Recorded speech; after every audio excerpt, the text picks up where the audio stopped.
All right, thank you for joining me on this episode of The Gospel Truth. I'm your host, Marlon Wilson, and at The Gospel Truth, we are engaging the culture with Christian truth, and we do that through debates, interviews, Bible lessons, the whole nine, man. So we bring a solid curriculum to The Gospel Truth, man.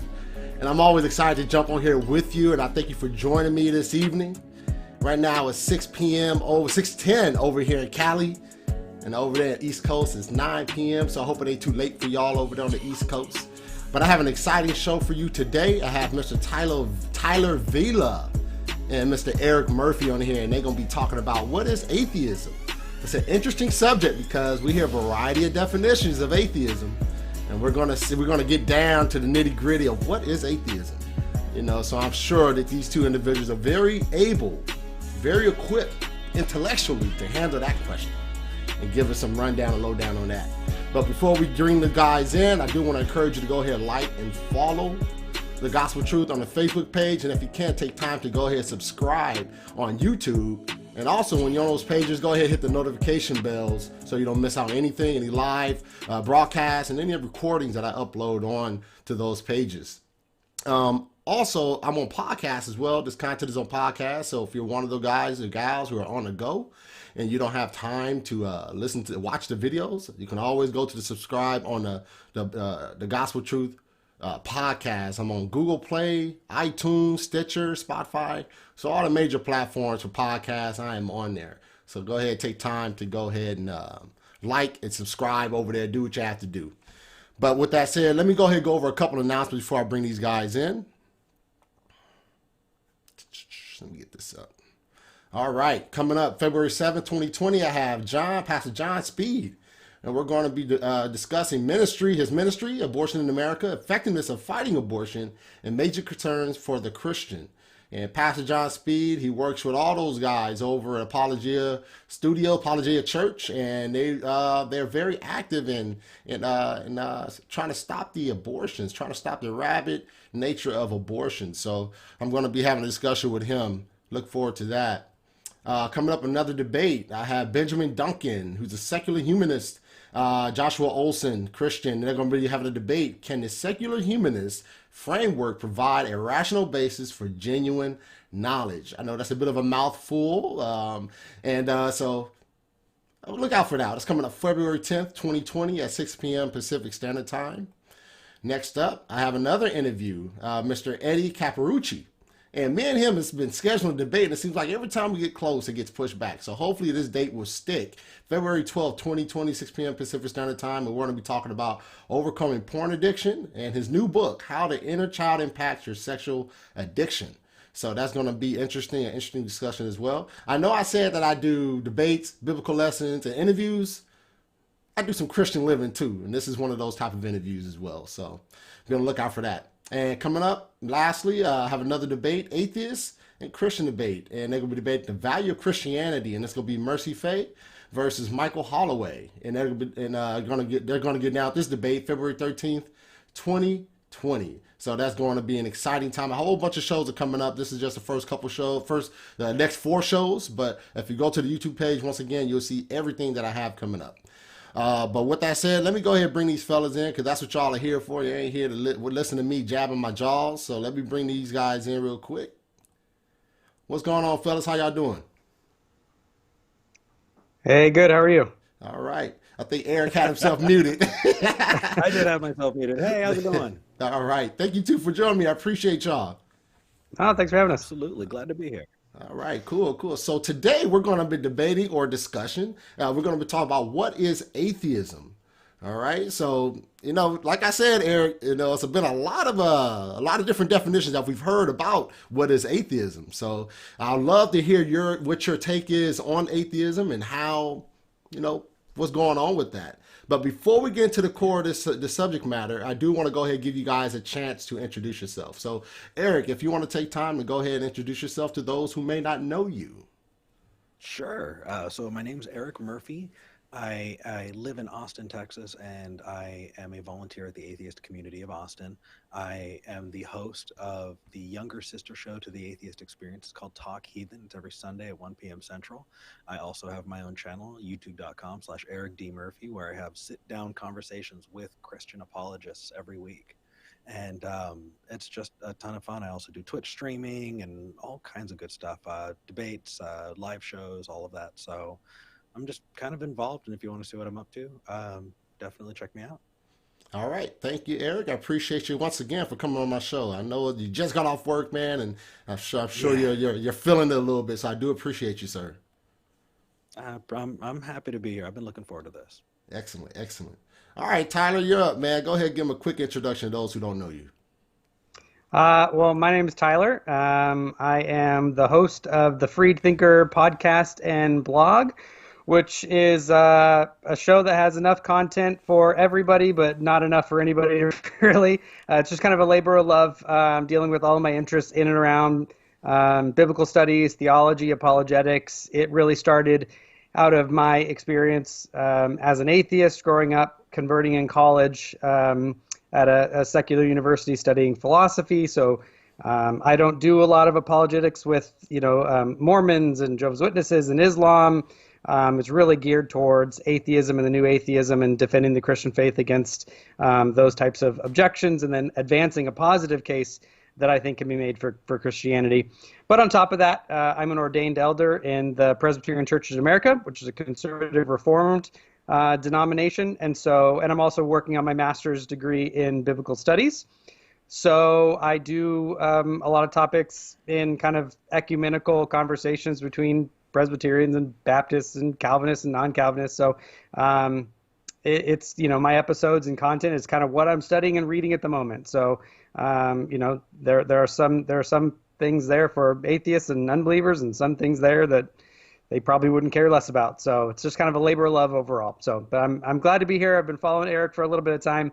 I'm happy to finally get a chance to talk to him.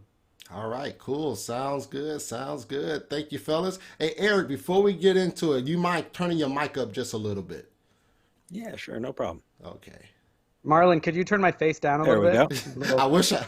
All right, cool. Go ahead and All say right. something, Eric. All right, you Can't sound get rid of great. the Zoom. All right, cool. All right, so today we're going to be discussing what is atheism. So it's going to start with a 10-minute opening statement, and then we're going to have about a 50-minute cross-examination portion where you guys have just discussed. I'll be in the background. I'll step in and moderate as needed. If I feel the conversation is steering off into left field, I'll draw it right on back in. Let's keep it cordial. Let's keep it respectful. Let's keep it honorable. Let's glorify, Tyler. Let's glorify the Lord in this discussion, right? So let's go ahead and have a good discussion and keep it kosher, man. You know what I mean? So with that said, Tyler, if you don't mind, give a quick introduction. You want the opening statement? Yeah, you got it. All right. So today, what is atheism? Here, I'd like to make one point about semantics before defining the terms as I understand them best. That is, words don't have absolute meanings. They have uses. A single word often has a range of possible meanings that are not only highly contextual and dependent upon inflection and the intent of the communicator, but which can also go through radical shifts throughout time. An example that I commonly give is the word gentleman. When we read the word gentleman, what does it mean? In our cultural context today, it usually means a vague notion of politeness towards a romantic interest. But if we were reading an English work from 300 years ago, a gentleman would be a landowner. That is, quite literally, a man of the genteel class. This very definition by usage is called the semantic or lexical range of a word. Dictionaries give whole ranges of meanings for the same word, and even under these, there will be sub-inflectional uses of the word. And we shouldn't think that dictionaries mandate these uses. They're not telling us what a word must mean or how you have to use it. They catalog how words have actually been used in published media. So, what's the point of this? It's that words have meaning in context. Their meaning is determined by their usage.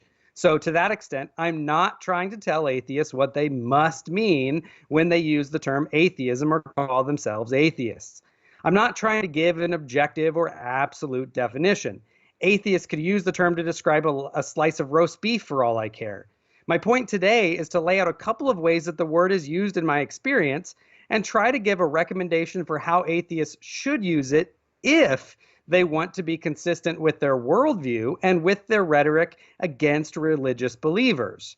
Most atheists, starting in about the early mid 1980s, started using the term atheism in a way that was somewhat of a break from how it had been used historically and is still used in most academic circles today.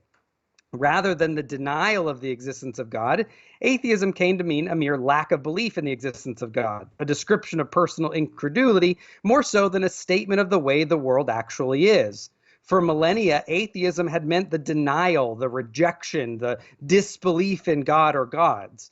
And we can see this in that Christians during the early persecutions of the church in Rome were called atheoi, that's atheists, because they denied the existence of the Roman pantheon of gods. They didn't merely lack belief, they flat out denied their existence. Up until the late 20th century, this held strong even among most atheists. The etymology of the word also bears this out. Now, many online atheists today think that the root etymology of atheism is atheism, or without theism. They'll say things like, well, atheism just is atheism, and that's why it just means without theistic belief. The first problem with this is that it commits what's called the etymological fallacy. It's fallacious to say that the meaning and usage of a term now is intrinsically linked to the etymology of the word. We have all kinds of words that the etymology has next to nothing to do with how we use it today besides a vague family resemblance. Think of the example that I gave of gentleman. However, the second and main problem is that that's just historically and lexically false. Some atheists think that the prefix of negation, was affixed to the already existing word theism or theosism. But this just isn't the case. The root athe already existed as its own word, and the word was built as atheism, the ideology of no gods or the denial of the god or gods. In fact, another term atheists use betray this, godless, that we live in a godless cosmos, that reality is godless. But besides etymology, because that really doesn't matter that much, can't atheism still also just mean a personal lack of belief? Sure. If that's how the atheist wants to use it, and that's one usage of the term, that's fine. Again, I'm not trying here to tell atheists what they have to mean by it. The question is if this is a helpful definition for them to use in their arguments against religious believers. And I think not, and I'm not alone on this. Most atheistic philosophers find this lack theism usage of the term to be wildly unhelpful. Atheists like philosophers like Michael Ruse, Thomas Nagel, Massimo Pigliucci, Graham Oppy, and countless others point out the infantile and irrational nature of the usage of this word. Why? Well, first, it's a break from the most robust and well-documented atheistic philosophy ever since the Enlightenment, which there's somewhat of an irony of the average online atheist crediting Enlightenment rationalism with bringing the light of reason and science to the world, but then abandoning the strongest versions of atheism which it brought forth. Second, it becomes obvious that this lexical shift is done for almost purely rhetorical reasons. Atheists want theists to bear the burden of proof, and if atheists can appear to remain the pure skeptic, then they avoid the burden claims. To be honest, if they can push it through, it's not a bad debate strategy. The problem is that this maneuver has been caught and exposed for what it is, and it's autobiographical. It's a statement about the atheist, someone who presently lacks belief in God. That is, if every belief corresponded to a marble in a cognitive box, that the atheist is the person who does not have a marble in their box that corresponds to the proposition God exists. The problems with that are manifold, but let me just state a couple. First, it doesn't show what marbles do exist in the box. For example, the person may have a marble that corresponds to God does not exist. So saying that they merely lack a belief can appear in the end to be wildly disingenuous as an attempt to present oneself as totally neutral when they're not. Second, this would also collapse all agnostics into the category of atheists, for agnostics would also lack that marble in their cognitive marble box. But many would ardently deny being atheists. Also, if atheism becomes an autobiographical statement, it not only becomes trivially true, but it also makes all isms trivially true. So atheism would be true only in virtue that it describes a person, like saying they're 5'10" or have brown hair. On this definition, atheism ceases to be a reasonable statement about the condition of reality beyond the individual. But the same maneuver can be done for theism to describe a person who does possess the marble in their cognitive marble box. Theism, then, in that autobiographical sense, becomes just as trivially true as atheism does, because people do possess God beliefs. The autobiographical senses of these terms cease to be meaningful or helpful. Imagine hearing the question asked, what are the best grooming habits that advance health and sanitation among humanity? And then you hear two people respond, well, one person says people have brown hair, another people says people have blonde hair, and a third person says I lack hair. That's what it's like to bring these autobiographical uses of the term to bear on the question of if God exists. So again, can the atheist employ this usage of the term? Sure. I mean, of course they can, but I just don't recommend it, at least when you're not trying to when you refute a theist. Now, a lot of atheists may recoil here. Who do you think you are as a Christian? How do you dare define our terms for us? But just hear me out for a moment. Why do atheists like Roos and Nagel and Pigliucci and Oppie and Ozymandias, who I saw in the live chat, and others, think that it's a silly way to use the term? Well, because it trades on what they think is actually the conceptual high ground of a robust atheism for the low ground of a rhetorically driven attempt to lack a burden of proof that ends up just being trivialized. So, what usage of the term would they recommend? The philosophical sense of the term, that it's a position that we do live or probably live in a godless cosmos. To be honest, yes, that position bears a burden, but it just honestly isn't very high. Imagine that someone comes up to you and says there are sun humans. Yes, humans living on the face of the sun. Does the sun humanist merely possess an autobiographical lack of belief? No. I'm guessing we would all disbelieve. We would believe that no such being as sun humans exists. So we'd bear a small burden, sure, but so would the sun humanist. And which is higher? The sun humanist can just say, well, every human we know of could not materially survive at the temperatures on the face of the sun without being consumed. Therefore, without compelling contrary evidence, it's implausible that such being exists. Now, the issue of the existence of God is obviously a little more complex than the material existence of sun humans because it veers into ethics and metaphysics and epistemology. But just because it's harder to navigate the issues and more complex doesn't mean that it's substantively any different. In closing, let's just think about the impacts that this change would have on the rhetoric that some atheists who define atheism in purely the autobiographical sense. They'll say things like, atheism is true. Okay, on the autobiographical sense, what's true about it? Just that there are people who exist that don't have that marble in their worldview? Well, that could be true, and God could exist. Atheism is rational. Is it? I mean, what does it even mean if atheism is defined in the autobiographical sense? That it's rational to believe that there exist people without those beliefs? Okay, but it's just as rational to believe that there are people with those beliefs. But it's rational to lack the belief. Okay, but now they've de facto stepped into the philosophical sense where they need to defend the case that a reasonable and rational person shouldn't believe in God, a claim which bears a burden. And we could do this for all their other claims like theism irrational or it has no evidence and so forth.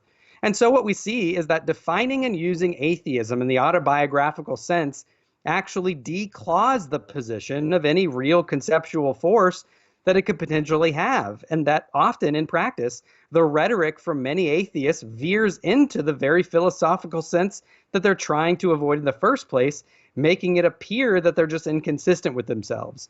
So really, my entire point tonight is just that atheists should attempt to steelman their own position. Thank you. All right. Thank you, Tyler. All right, Eric, you got it, man, for 10 minutes. All righty. Hey, everybody. So when I was getting ready for this little discussion, we decided kind of what we were going to talk about. And in talking about, what we're going to talk about, some deistic argument for God. Was it going to be the Kalam cosmological argument? Was it going to be talking about the resurrection of Christ? We never got that far. We didn't get that far because, well, we couldn't get past what an atheist was. So here we are. And I'm happy to say that I think that I'm uniquely qualified to be able to have this conversation because unlike most people, I wind up having these discussions every week on one of my shows. And, the interesting thing is you can bring in and you can steal dead philosophers all you want. But if you want to have a talk with a person, you need to listen to what they're saying. That way you can meet them where they're at. And that's really kind of what it boils down to, is meeting people where they're at. You see, last week I had a discussion with a biblical literalist. This person believed that the earth is 5,000 or 5,000 years old. And he showed me why. Because if you add up these dates in the Bible and move forward, you get a little over 5,000 years. Now, if I were to say, oh, well, this is what a Christian is. Well, I think I'd be committing a fallacy. That fallacy is called true Scotsman argument. And it goes something like this. You have two Scotsmen. One of them says, well, all true Scotsmen, put sugar, or what is it? All true Scotsmen put sugar in their porridge, I believe. Well, look at, this person over here, he's Scottish and he doesn't. Well, then he's not a true Scotsman. And what a silly example. But I can't say this about Christianity. Growing up a Christian, I definitely saw plenty of times where I heard that, oh, they're not a true Christian. Well, this person, doesn't understand evolution. They're not really one of us. And so you have this push to exclude people because you're pushing your definition on others. And while I have to agree, I think that this prescriptivist approach to definitions is terrible. Now, what is atheism? Let's get right to it. Atheism is not believing in gods in the same way that if I was an Bigfootist, I would not have the position that Bigfoot exists. The claimant is the one who needs to back up the claim. And if you are claiming that your God exists, then that is up to you to show it. I'm not taking on more than that. I'm just saying, if you're making the claim, you should present it. Now, does that mean that without any due diligence? Absolutely not. But I would be committing that same fallacy of implying and assuming what people think if I were to come up to a Christian and say, well, you obviously believe X, Y, and Z, so here's the refutation. No, I meet people where they're at. They say, I'm a Christian. I say, okay. Why? Because I'm not in the business of telling Christians who is and isn't a Christian. Instead, I go, well, what do you believe? And then depending on what they say, then we'll bring it up. When I was talking to the biblical literalist, what did I have to say? What about walking on water? Do we normally see people walk on water? What about rising from the dead after 3 days, right? If Jesus was in a coma, that is an entirely unremarkable claim. But if you're saying that somebody actually died, then it is a remarkable claim. Let's talk about it. And I think that it would be incredibly easy to say, no, we don't have evidence of people doing that. Do we have evidence of talking donkeys as portrayed in Numbers 22? Do we have evidence of zombies rising up in the Bible as portrayed in Matthew 27? 50 through 54, when you have just these people rising up from the grave and walking in the streets, right? Do we normally see demons being cast into herds of pigs? No, we don't. And I wait for them to tell me that so that I can say, well, let's look at it. Let's evaluate the evidence, because that is worth exploring. Now, do I think that atheism, by this definition, is important? Absolutely. It keeps me honest. For me to deny a God, to say there are no gods, is for me to deny the creativity of humanity. When we talk about definitions of gods, there are as many definitions of gods as there are people. And so when somebody wants to say their God is like the universe, man, well, if that's the case, then okay. You've defined a God into existence. That God is materially inextricable, and you could not tell the difference between that God and just our operating definition of the universe. But if that's how you say it, then cool, I'll meet you there. I'm not beholden to the idea that I must now deny the existence of said universe. It's silly. Instead, I meet them where they're at. Now, what's the difference between making an assertion and asserting the opposite of it, right? Well, let's take a look. I use the gumball analogy. Now, I let's say Tyler and I are sitting in a room. Somebody brings in a jar of gumballs and says, hey, how many gumballs are in this jar, even or odd? Well, Tyler and I both know, we've never seen the jar, but I say, I know that it's even for a fact. Well, do I have the evidence? Have I explored it? Am I sure about that? No, I'm not. And Tyler knows that. You're right to say, Eric, you are not justified in making that claim. Now, does that mean that his claim is the opposite? That if I'm saying the gumballs are odd, that he is necessarily saying the gumballs are even? No. Because the honest answer is to say, I don't know. When you say, I don't know, that's when you open yourself up to be able to explore and learn together. Instead of well, assuming and telling people what they believe so that you can what, steelman it? What is there to steelman? The fact is atheism is a silly word. I agree. And it's silly because of this. I'm an A Bigfootist. I'm an A alienist. I'm an A, you can bring up things that exist, right? I'm a non-stamp collector. Well, who cares? We don't define ourselves by what we're not. So why does that matter? Well, I'll tell you why it matters. I'm here watching the intro before this. There's a workshop on porn addiction.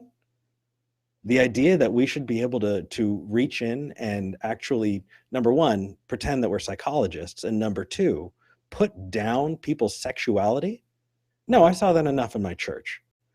What about probably agree with? What about the Westboro Baptist Church?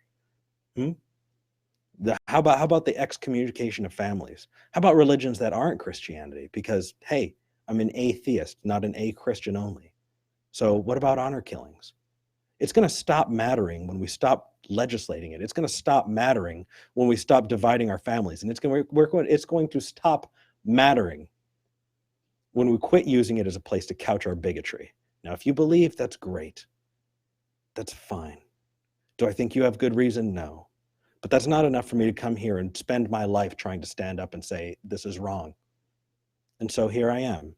And the reason I'm here is because there are a lot of claims that are being made, but I'm going to wait for you to bring it to me for us to talk about it.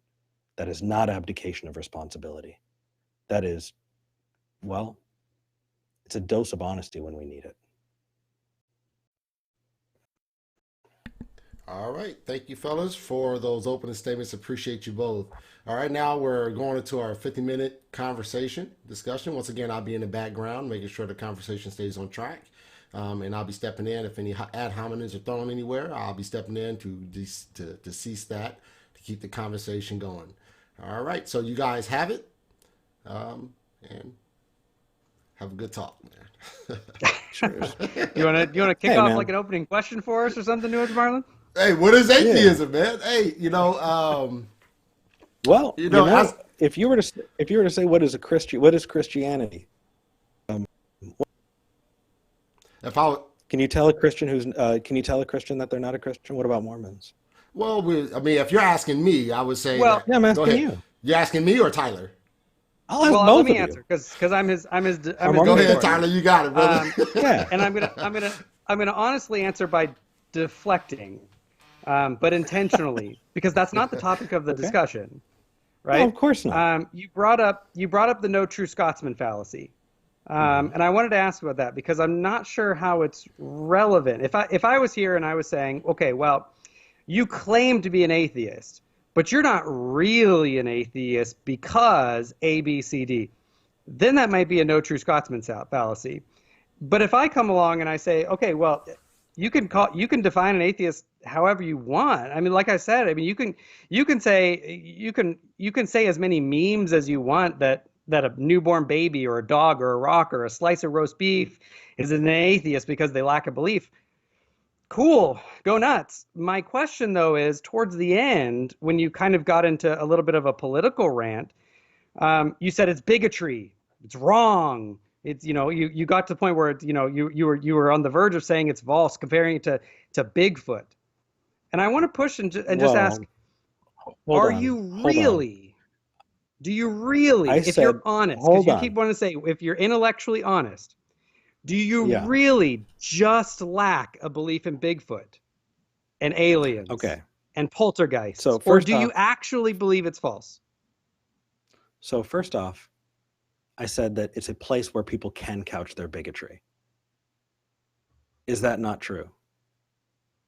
Oh, well, I mean, atheism does that too. I mean, that's not helpful. I've Oh, met no, plenty no, of no, no, atheists, no. bigoted I'm sure atheists. atheists do a lot of honor killings, right? I mean, oh, I read the news all the time. All those Yeah. I'm sorry, If language. if you've ever studied Bad. Huxley's Albania, Mao's China, Pol Pot's, I mean, if you've ever read about Stalin and the atheistic literature, I mean, Oh, yes, atheists have so done because terrible the things to atheists advance said atheism. that. No, not to advance atheism. Sorry, dude. I, That's your side. I have no, That's it's not if hearsay. you want to talk about the I can give it Crusades to and you. if I you have want to talk about the peer-reviewed Nazis, literature. then I I have can peer-reviewed point you literature, the to occasional papers in God's Eastern religious mitzvos, expression, right? where I can show God you with the literature us that they on Nazi flatly did it to belts advance atheism. because they went in thinking that they were doing God's work. So let's not. Let's Wait, talk to each other. Yeah. Stalin and Hoxha thought they were doing God's work. Oh, I thought you were talking about Nazis. I Okay, didn't mention. I didn't say a word about Nazis. Sorry, they were promoting atheism. How are they doing that? Yes. How are they doing that? By Stalin and Hoxha? Yeah. Those are the two that I've studied the primary sources on. They did it flat Cool. out by How are they purging doing religious believers, by doing religious purges. They did it by advancing and through propaganda, atheistic and naturalistic literature. They said it flatly. I mean, in Albania, under Hoxha and Albania's actual constitution, it said that they had established the first state, the first atheistic state. Okay. But So do you think that's a side point. My do you whole think point you is can that kill out an idea like that? atheists can couch their bigotry too. Happens all the time. I've had atheists say that religious people should be brought out into the street and shot. Atheists can be bigots too. So that's not religiously exclusive.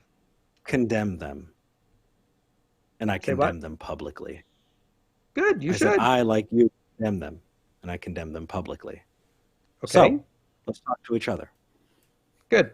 So I asked you, are you really lack of belief in Bigfoot? If you're being honest and you're looking at the marbles in your cognitive box, do you merely lack a belief, or do you actually possess the belief that no such being as Bigfoot exists? Or got it. Because I'm not a literalist. Sure. I'm fine with beliefs being plausible or probable. I don't need certainty. Do you have a belief that Bigfoot probably doesn't exist? Santa Claus probably doesn't exist. Definitely. I answered that in my intro, but I'll say it again. Good. When you're bringing up nebulous claims, then it's going to remain nebulous. And I don't think that I have absolute certainty about anything. You can't really, neither of us can escape, hard solipsism. And so when it comes to that, when you bring up the claim, then we can talk about it. Do I think the God depicted literally in the Bible exists? No. And I'm saying that it's a hard no. Why? Because I live in a universe that doesn't allow for it. And we can test it. In the same way, we can talk about Bigfoot. No, I don't think Bigfoot exists. Am I taking an position about it? No, I'm taking a hard no position. It's just dishonest. Well, that just is the opposition. It's dishonest to write people off before you listen to what they have to say. Who's writing anybody off? Well, so number one, saying I disbelieve, right? Or I believe that this is not the case, right? I'm rejecting a God. You need to understand and know what the definition of that God is before you can even, right? No. So if I were to ask you, and this is why I'm sure. saying, look, I'm thinking of a God in my head. However you want. I want you to tell me whether or not you believe in them. I won't tell you about it. Hold on. So this is what I was asking, right? I don't need. If someone comes to me and says, "Oh, I believe that magical fairies exist," I don't need them. Now I can meet them where they're at. I agree with you. I'm not disagreeing with your overall rhetorical strategy, right? My question is, what is a meaningful and robust use of the term such that it actually has conceptual content, right? Sure. If you're defining atheism as an autobiographical statement, you're just describing yourself. But then what happens is in the rhetoric when you say, okay, well, it's reasonable to be an atheist. You've shifted the ground, right? This is why the no true Scotsman thing was a red herring. This is why the Bigfoot thing is red herring, because you're not just saying okay, well, Mr. Bigfootist, tell me why you believe in Bigfoot. What you're saying is, and this is what you're saying when you're an atheist. You're saying atheism is reasonable. What you're saying is, well, it's reasonable to not believe in Bigfoot. Right. Right? The time to believe in a thing is when there's evidence for it. Okay. Wouldn't you agree? It depends. Sure. It depends on your epistemology. About mundane claims like, hey, here's the claim. I had cereal for breakfast this morning. Are you going to fight me on it? No, probably not. But if I'm going to pass legislation, but yes, actually you do. You do have evidence because cereal exists. So the fact that if I were to say I had manna from the gods, if I said I had manna from the gods for breakfast, then you could probably say, hey, you know what? I'm skeptical of that. I don't think that's a thing. Can you show me manna? Could you show me that? I want to know that exists, and I want to know it's possible before I can determine whether or not it's probable. And making a probability claim on things that you haven't even shown is possible, no, I don't think you can honestly get there. Again, but please show me wrong. Not the topic of debate. You keep wanting to veer into religious beliefs because you want the burden of proof to be there. We're asking, where's the burden of proof on me? Help me. We're asking, what is atheism? Yeah, it takes 2 minutes if you listen. You're actually perfectly. I couldn't have asked you to help me better. You're perfectly demonstrating my point. You're starting with an autobiographical statement about yourself. But then you're switching midway to a positive affirmation of a lack of neutrality. You're switching to where you have to now accept your epistemological standard. You're switching to where we now have to accept your understanding of reality, where I have to assume a kind of naturalism of the gaps. You're assuming all kinds of you're switching part way. Well, hold on. No, define that for me, Tyler. Define that for me. What is naturalism of the gaps, please?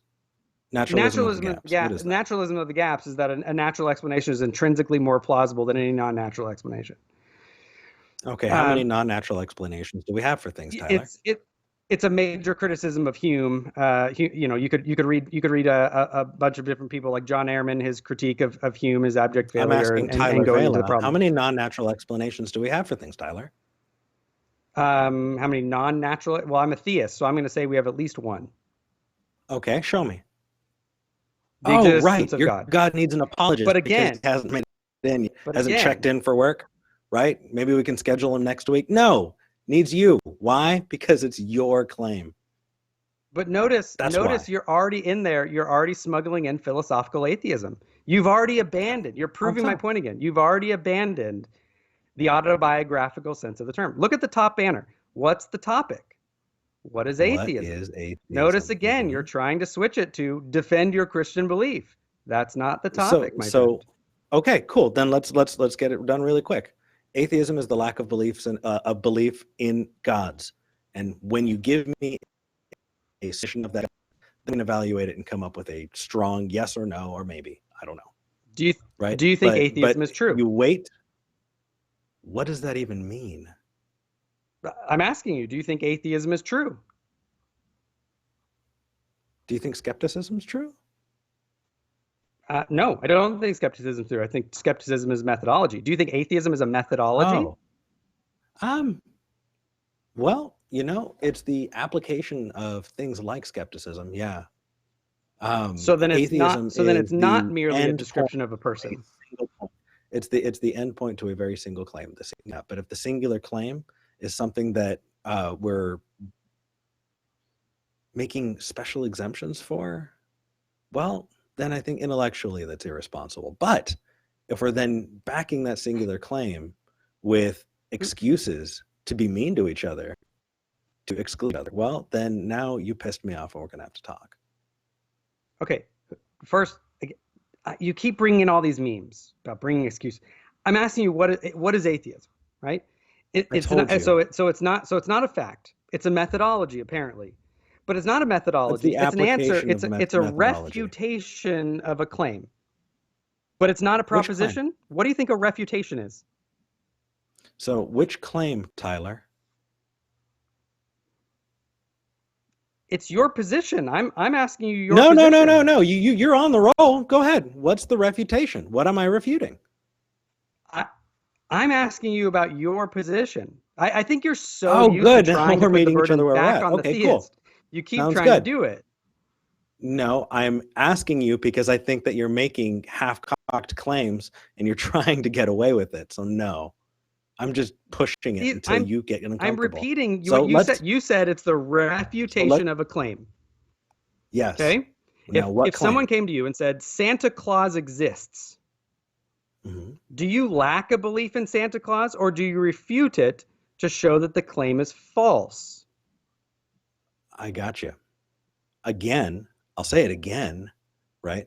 If Okay. there are 200 different people with 200 different definitions of Santa Claus, then I'm going to have to talk to each one of them about what their definition is. But as soon as they give me a magical answer, then I'm going to say no. I'm going to take a hard stop and say no. I believe that does not exist, and I can come up. We can talk and certain that forward. I'm not get away from anything. I'm saying that the point is you need to wait for people to bring it forward to be intellectually honest. Okay. Do you understand that? I'm Does that not make any aware sense? of some concept. I'm not aware of some concept P. Until someone argues P to me, I'm not aware of that concept. Right? I'm agnostic with regard to P because I have no information Okay. about it. Okay. I'm not an P-ist. I don't refute Okay. P. I don't deny P. I don't reject P. I don't hold that Okay. not P is probably true. Cool. Right? Yeah. Okay. Great. So if someone comes and starts explaining concept P, I need to meet them where they're at. Fantastic. Now, at the end of the day, I might become an P-ist. I might come to reject that P is true. I might think that P is false or probably false. That's fine. See, this is where you keep saying things about intellectual honesty, but I'm going to push and I'm going to say this type of atheism, this type of lack theism, the reason why most atheistic philosophers don't even take it seriously, it doesn't get off the ground outside of online atheism, is because it's disingenuous. You want to pretend as if you're neutral, but you're not. You hold. I know that you hold. I've listened to you enough. I know that you hold that belief that there probably exists no such being as God, that we live in a godless cosmos. Am I wrong that you think that there is probably no such being as God as classically defined? Probably. Are we talking about gods that have like powers? Then no, there I'm talking about probably any isn't. robust concept of God that's in any of the literature. In any of the literature, well then, yeah, no, some of them exist. Some you think which gods exist? The ones that are indistinguishable from nothing. Okay, that's you're proving my point. That something that's indistinguishable nothing is nothing. That thing doesn't exist. Saying nothing exists Really? is a semantic I'm pretty sure phrase but it's not I'm pretty sure there's some Christians that would argue with you. Look, I'm not in the business of telling people who is and isn't a Christian, but if you are, then that's your prerogative, dude.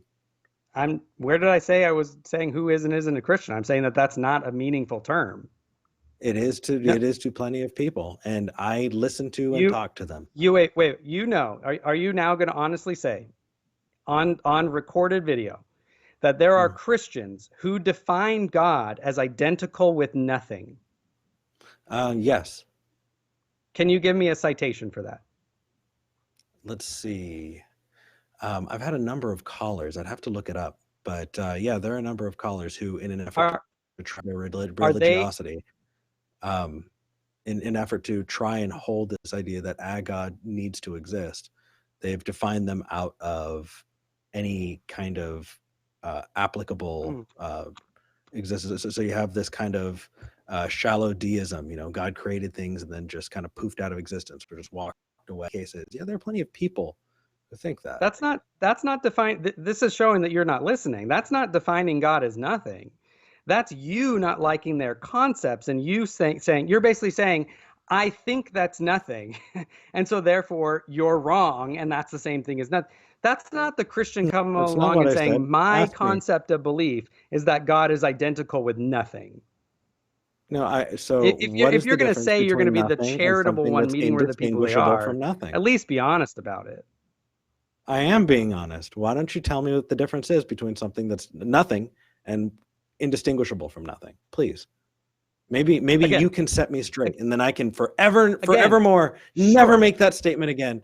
What's the Sure. difference? Again, and I would have me on your show. I would absolutely love to. But again, look at the banner on the top. Notice again, because you're Yeah. unable to defend your own concept, you keep trying to switch to me defending a Oh, concept. I'm waiting for you to not tell me the topic is what it not is. is Christianity true? I'm asking you, can you give me a citation from any let's go publicly recorded, printed, academic, scholarly literature where someone as a Christian defines God identical as nothing? No, they've these that have made it indistinguishable from nothing. That's And your evaluation. That's your evaluation. That's not what they actually believe. That's your evaluation. I'm glad that you can tell people what they believe. So you're telling them what they have to believe? You're doing that wrong, and I'm calling you out on it. Tyler, stop it. Stop what? I'm asking you for citations for your claims. Right. Watch my show. Anyways, if you think those people don't exist, then that's fine. If you want a defense of actual theistic claims, feel free to have me on your show. That's not the topic of this one. I want to get back to. What is the topic? The topic is atheism. What is atheism? I want to get back it's the rejection. Do you not like that? No, you don't like that at all. Do you actually lack a belief in the existence of God? Or do you believe? I told you. Holy moly. Okay. Okay. Your God. Does your God have does your God intercede in prayers? Yes. Okay. I don't believe that your God exists. I factually believe that your God does not exist. Okay, perfect. Cool. I'm not asking that. I'm asking you, do you believe that we probably live in a godless cosmos? Are you a naturalist? Do you believe that most likely all that exists is the natural cosmos, matter in motion, energy? Do you believe that? It's most likely. That's all we have. Good. Then you do not lack a belief. You have a belief. You have a negative are you equivocating? belief. No, are you equivocating between Christianity and what a belief is? No. Okay, I'm not. I think you're so used to dealing with fundamentalists that you keep thinking that. I'm asking about because the statement that I lack a belief, me saying I lack a belief in Santa Claus is dishonest because I don't lack a belief in Santa Claus.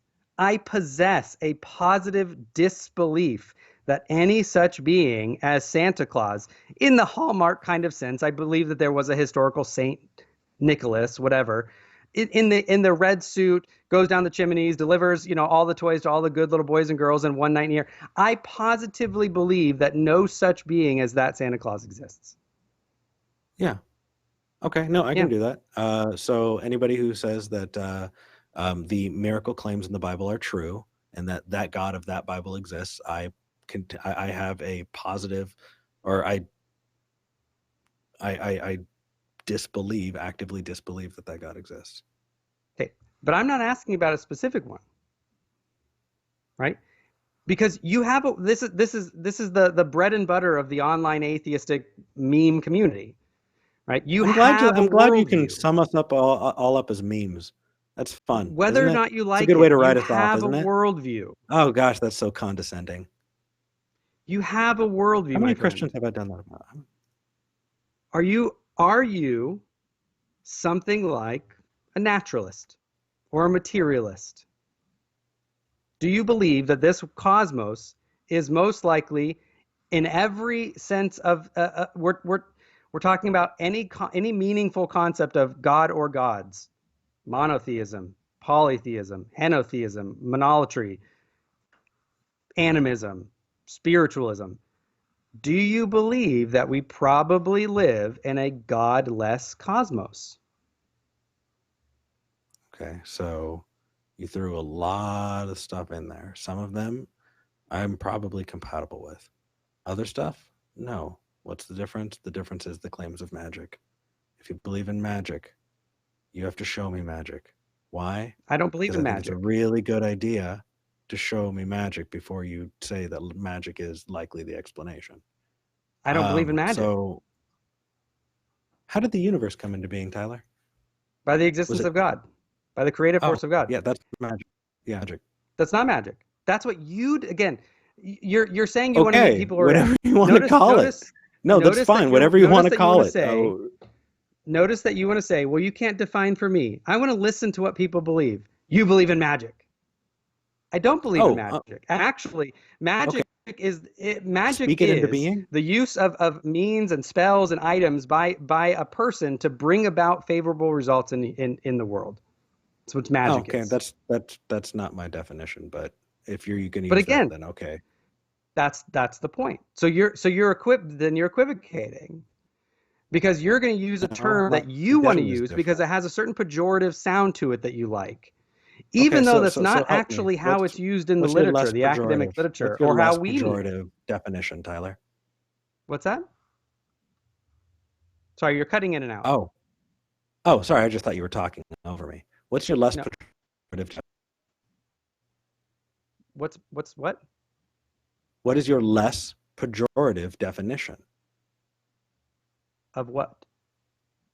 So you gave me an example about Santa Claus. In that example about Santa Claus, you said, I don't believe in Santa Claus. I actually haven't believed in Santa Claus because if we're talking about in a Hallmark sense, not about a historical sense, but a Hallmark magical type, Santa sense, I actively disbelieve in that. And so I took that and I applied that. And I said, no, you know what? In this situation, if you want to claim magic, I am going to say, no, I don't think that's a thing because I've not yet seen it. There's not yet evidence for it. And that should be the default. You should rely on things that there are evidence for before you should ever decide whether or not it's probable. Decide whether or not it's possible. And so I said, okay, you said, well, I don't believe in magic. I said, how did God create?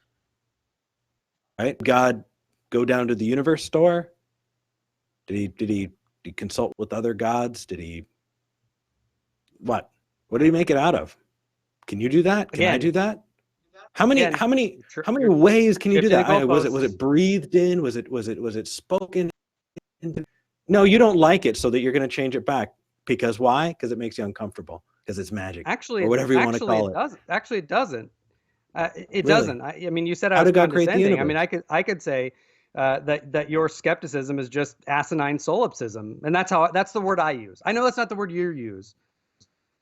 I don't mean to be. That's adorable. Actually, I'm going to use that. That's my word for it. I'm good with asinine solipsism. I'm good with that. So, but the point is that again, I'm not defending my view of creation, which, by the way, is the word that I would use.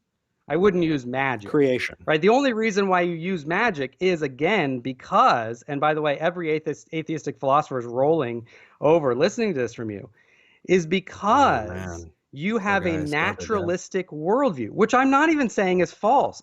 So if you listen to my opening statement, I'm not even here arguing that Christianity is true or that philosophical atheism is false. It's just that when you define atheism as a lack of belief, and then you try to make these arguments, which are not neutral, they come from a philosophical worldview. You have a worldview of naturalism. You have an epistemology of naturalism. Sure. If you don't recognize that as the presupposition for your epistemology, you're going to get engaged in all kinds of question begging. So why do you call it magic? Well, because on your worldview, you don't allow for supernatural things. Now, again, I'm not saying that's wrong. I haven't actually even said that your view is false. Hold on, allow for it, Tyler. I absolutely allow for it. Do you? Show me answered prayers. You allow for supernatural explanations? Yeah, just show me. Great. Let me ask you a question. Sure. Let's put that to the test. Okay. Yeah. You balked when I said naturalism of the gaps. Let's find out if your Yeah. worldview is actually, your epistemology is actually falsifiable. Okay. Okay. What is atheism? Why I'm finding out? Because I'm finding out if you're Yeah. actually Yeah. neutral, if you actually merely lack a belief, or if you're actually, what you're doing, what you're saying is simple skepticism as a methodology, is actually the advancement of philosophical naturalism as an epistemology. Right? Well, Because that's what you're actually I'm doing. also And I'm also that's going to promote okay if secular that's what you humanism. know that you're doing. I'm going to secularism. I'm sorry, you Those broke. are all things that are tied in. If we're talking about only one specific thing, whether or not that God exists, then I'm an atheist. But if you want to talk about other things that aren't that God, then yeah, no, I'm going to have to go to other not atheist things. It's That's a single claim. okay. The problem is that you're thinking that you're coming to the question neutral. You're not. Okay, how am I coming at the question, Tyler? That's why I'm trying to ask you this. Right? Okay. You say you're open to the evidence of the existence of God. Right? Mm-hmm. Okay, good. Now, do you also agree that apart from empirical evidence, you shouldn't believe in any type of conclusion or assertion? No, that's silly. I wouldn't be able to get out of bed in the morning, would I? And why is that? Everything. Well, because everything I know about the world informs everything else. So waking up in the morning, I had to assume that the sun was going to rise, right? Did I have empirical evidence of it? Well, to count all of the then sure, we do, right? I'm going to look in the pantry for what I have to eat, and is it based on empirical evidence? Well, no, I could leave the house and go and get breakfast, right? There are lots of different ways that the decisions that I make are probabilistic, and usually I do my best to navigate it. I'm not trying to say this condescending. It's just because the difference between food in your pantry and going to get breakfast has nothing to do with it being empirical. So how do you Sure. when I say empirical, what do you understand the term to mean? So empirical being having this absolute evidence, right? This having this physical evidence for you have to be able to show it. Right? Empirical evidence is just evidence that can be observed by the senses. Right. So why would going to breakfast somehow be non-empirical compared to food in the pantry? Yeah, no, you're right. I actually mixed that up. Oh, my bad. Right. Okay. So I'm asking you, in your view, because you're saying you'd accept evidence that would falsify your view, or that God would exist, right? I'm asking you, would you? You're looking for, because the example you gave was answered prayer, right? How did God create the universe? Did he go down to the universe store and buy it, right? You're asking empirical type questions. So I'm asking, is there evidence that you would accept that's non-empirical, or do you only want scientifically empirical evidence in order to believe in the existence of God? Well, let me think about that. Are there places in my life that I allow empirical evidence to determine whether or not I accept the thing to be true? Well, I do rely on my understanding of things, so I can be wrong. I can absolutely be wrong. I'm open to being wrong. Now, if we're going to, I don't know what you're. Yes, absolutely. Why wouldn't you want empirical evidence for things? Okay. So what you're saying is that the evidence that you would accept for the existence of God is empirical evidence, scientific-based empirical evidence. Well, it has to be convincing, right? Are you assuming that only empirical evidence is convincing? I'm not saying your view is true or false. I'm trying to ask you about the features of Yeah. your epistemic standards. Absolutely. So that if it's replicable, if it's tangible, or if it's at least studyable, if we can, falsify a claim and then determine whether or not that claim is true, we test it. Yeah, it's far more likely that that thing is either true or false. But why wouldn't I want to be able to do that? I don't understand. I'm not asking the evaluative question yet. So you said you're open to your view being falsified, right? Mm-hmm. So let me ask you, what type of evidence would you accept for the existence of God? Depends which God. The God of classical theism. Your God? The God of classical theism. My no, God is I want the Christian you to say God, Christianity. I want you to say the God of. I want you to say the God of Abraham, the God of Isaac, the God who said, "I am that I am," the God who upon speaking His name, every knee bowed. You can say that. Right. I'm giving you the easier one. I'm saying simply the omnimax God of classical theism. So I'll give you both. So if we're going to talk about your God, what's it going to take for me? Well, I have to know that the things that are described, miracles, are possible before I can determine whether or not they're probable. So I do need to see those miracles. I think that's reasonable. What evidence for you, right? What evidence for you would count for an evidence for a miracle? Spit in someone's eye and make them see. Okay. Multiplying bread and fishes. Walking on water. Rising from the dead. Why would that tell you that miracles could exist? Casting out demons. I can keep going. Talking donkeys, talking snakes. Pick one. Great. Let's say later tonight you were at home and a snake went in your room and talked. Would that be evidence for you of a miracle? Well, I would need to evaluate that evidence, correct? Well, here's the question. On your view, developed vocal cords, or hold on a second. Let me answer you. Did that snake develop vocal cords, or is it more likely that I was dreaming, that I was having a hallucination, something like that? Well, it's for dreams and hallucinations. So the evidence for that snake actually talking to me needs to beat that out. So I would go, hey, how many talking snakes are there? Let's look into it. Let's see if snakes can talk. And if it's not possible, then I can't make a probabilistic determination. And if I did, then I'd have to say no, that a snake did not talk to me.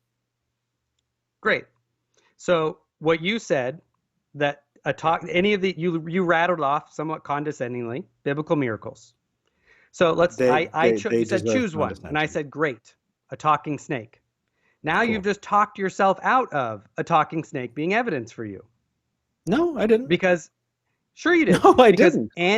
Because any naturalistic explanation of that event, hallucination, dreams, the alien pranksters, that you live in the Matrix and that it's all just an illusion, that it's a hoax, psychedelics, any natural explanation would be intrinsically more plausible than the miracle supernatural explanation. Well, right? I have yet to see supernatural. So, yeah. But that's my question. So you've proven my point. I asked you so Tyler, what would qualify if you were as to evidence show me that would falsify your view. Right? Yeah, I asked you understanding and actually coming to grips with supernatural things. If you were to show me talking snakes, then that would go on the list, wouldn't it?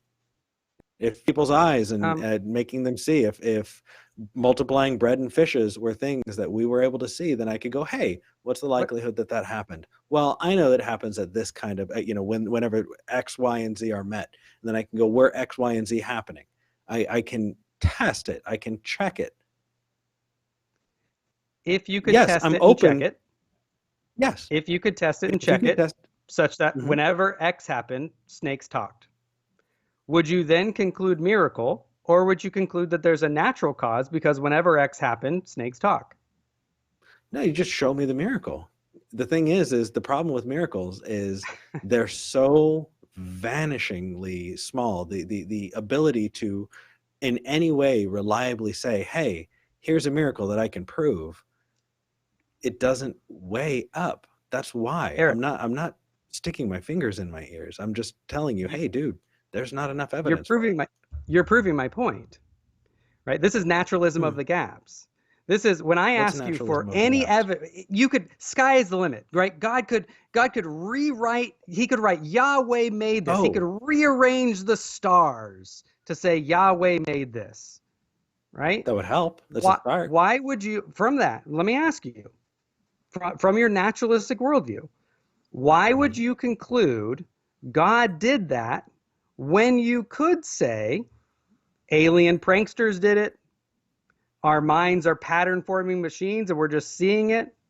Roger Penrose calculated that the probability of all the atoms in a galaxy rearranging is on the order of 1 times 10 to the power of 85. So maybe we just live in that universe that it happened. We could live in the Matrix or be brains in vats, right? Sure. Why would you conclude miracle? God did it in the meme GODDIDIT, one word. God did it. Sky Daddy. Why would you conclude that over Well, any that's of those other naturalistic explanations? well, I'm open to it because I want to be shown it. That's not an answer to my Right. question.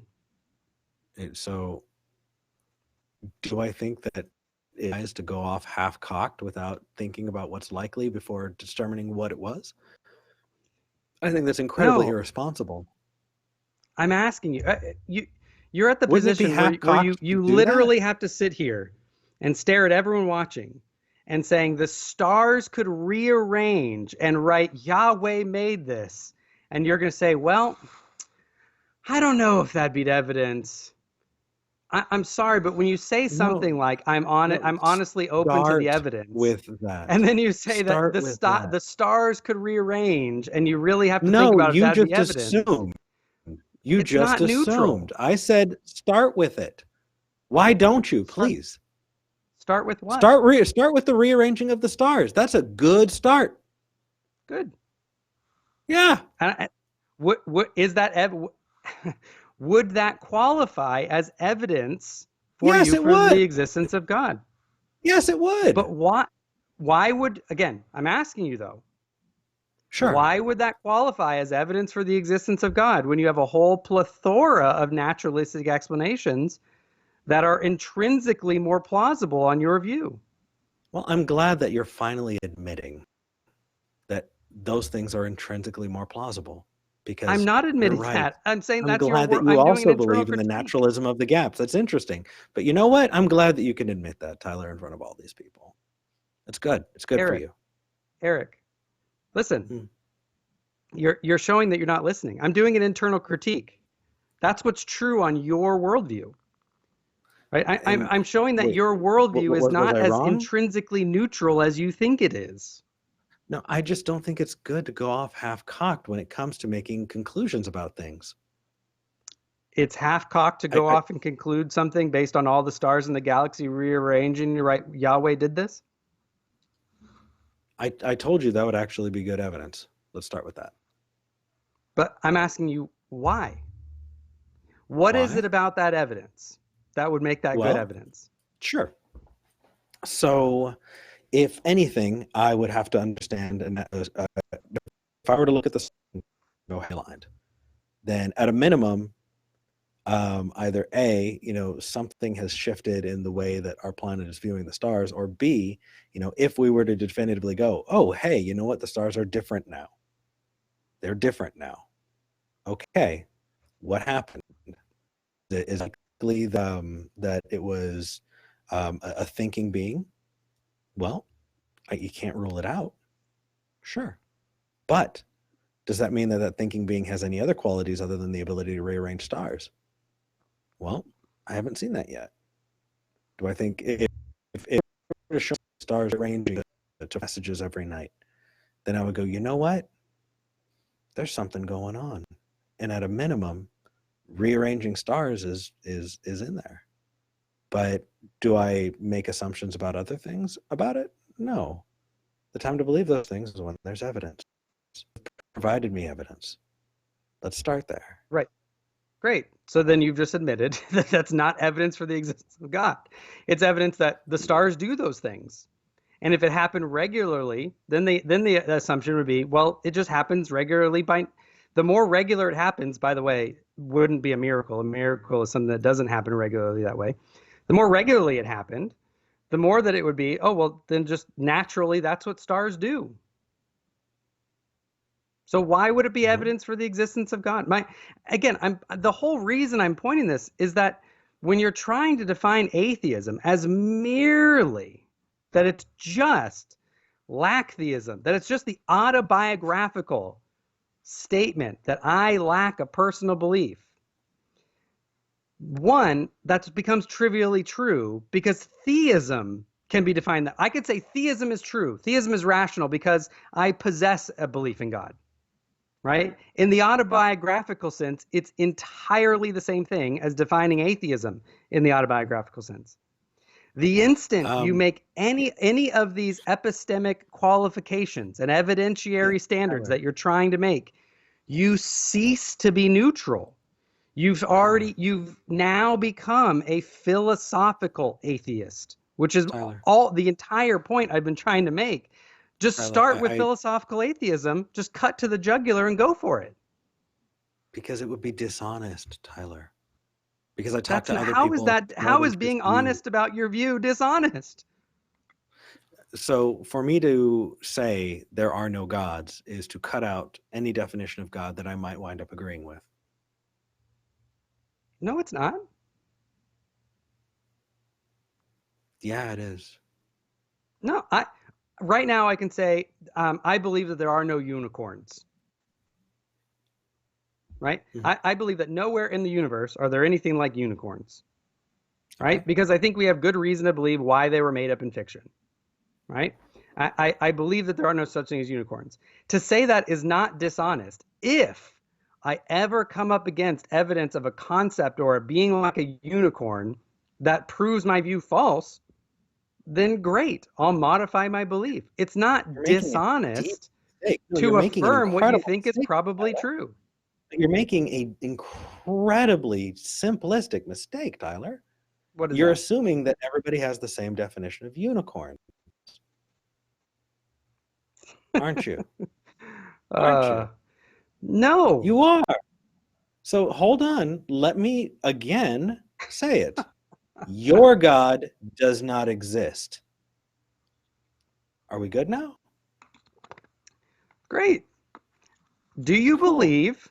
Again, you're saying it's dishonest to say what you actually believe. So I'm asking you, do you believe that the universe is probably godless in the sense of any concept of God that you're aware of? That's anything like anything that's in the literature. Do you believe that we probably live in a godless universe? Well, if we're only talking about the big religions or religions that we know that have made claims that are about supernatural creators or things like that, yeah, up until now, every God claim that has been supernatural has yet to provide enough evidence to accept it. I'm not asking about the evidentiary standard. I'm asking, what do you're saying it's dishonest to affirm a position? Is it not? Do you not understanding it because you're trying to make a point? At least say you understand it, Tyler. I understand where you're getting. Oh, good. My entire point here is to try to steelman your position the best I can.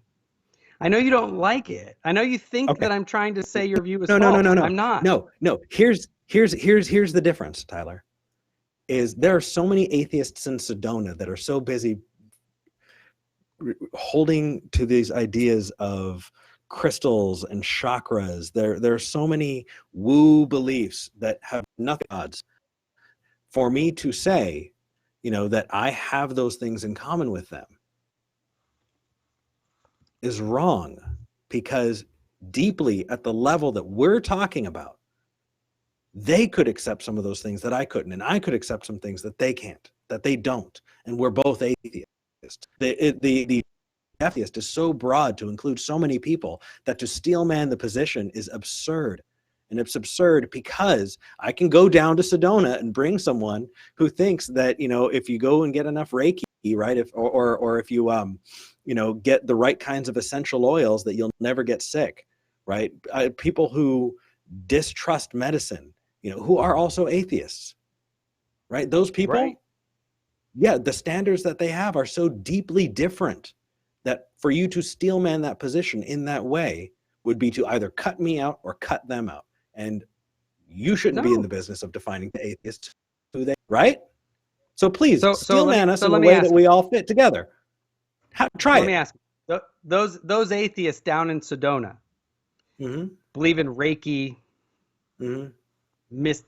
energy, whatever that is. Portals. Yeah. Sure. Yeah, sure. Stargate portals, whatever.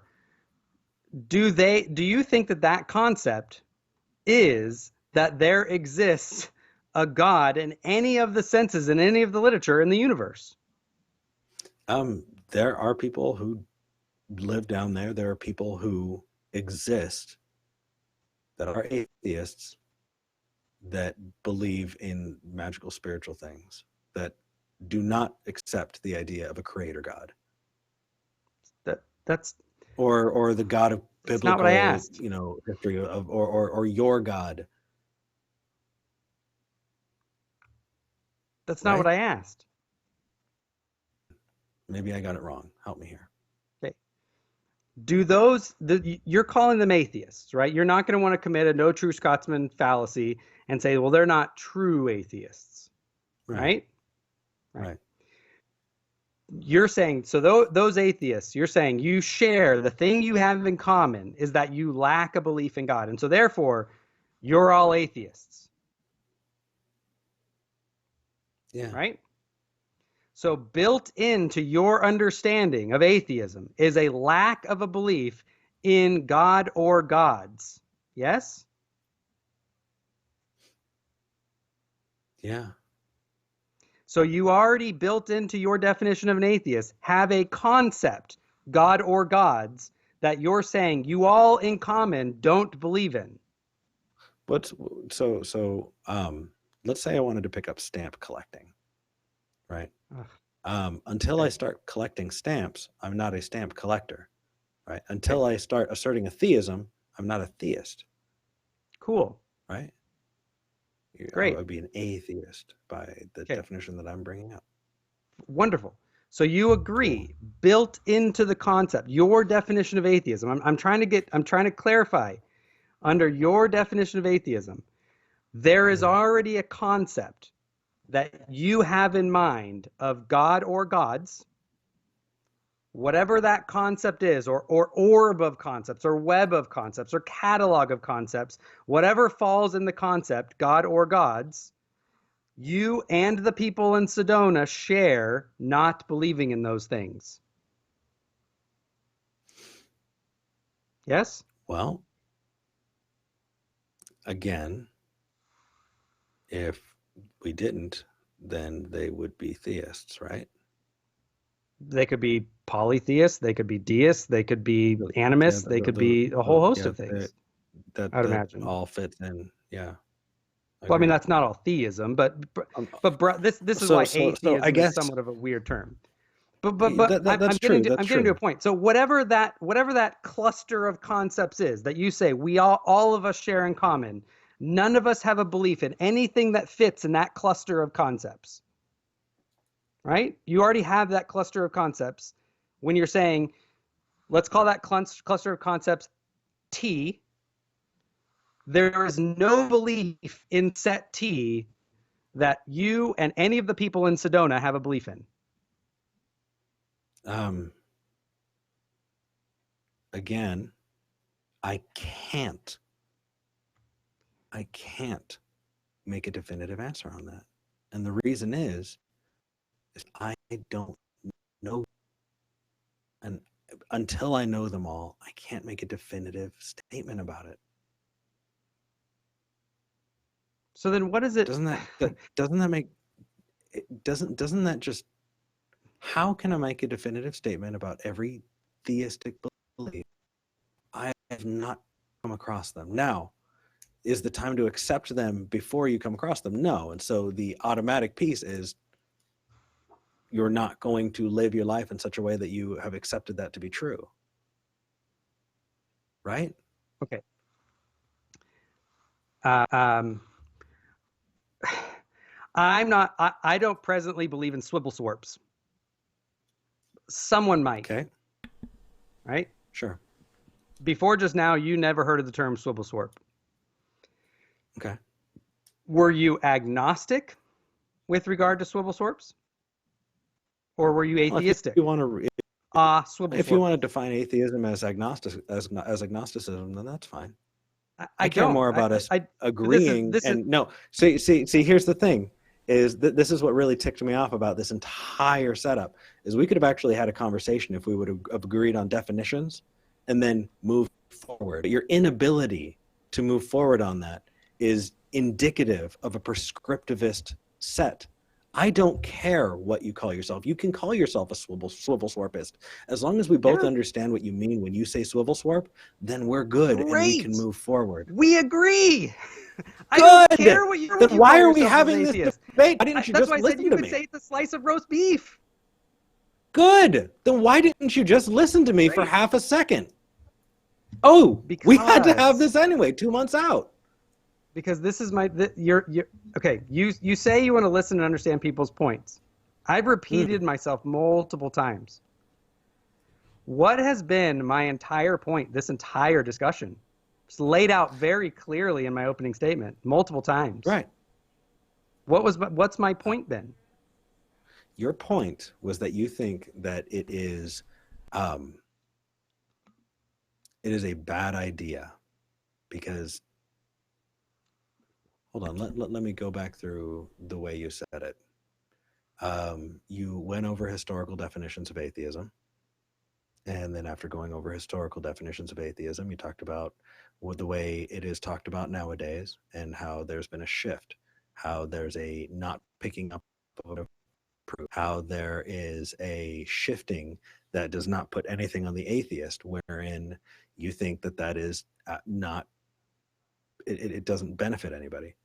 And in this conversation, my response was, bring me the claim and we'll talk about the claim.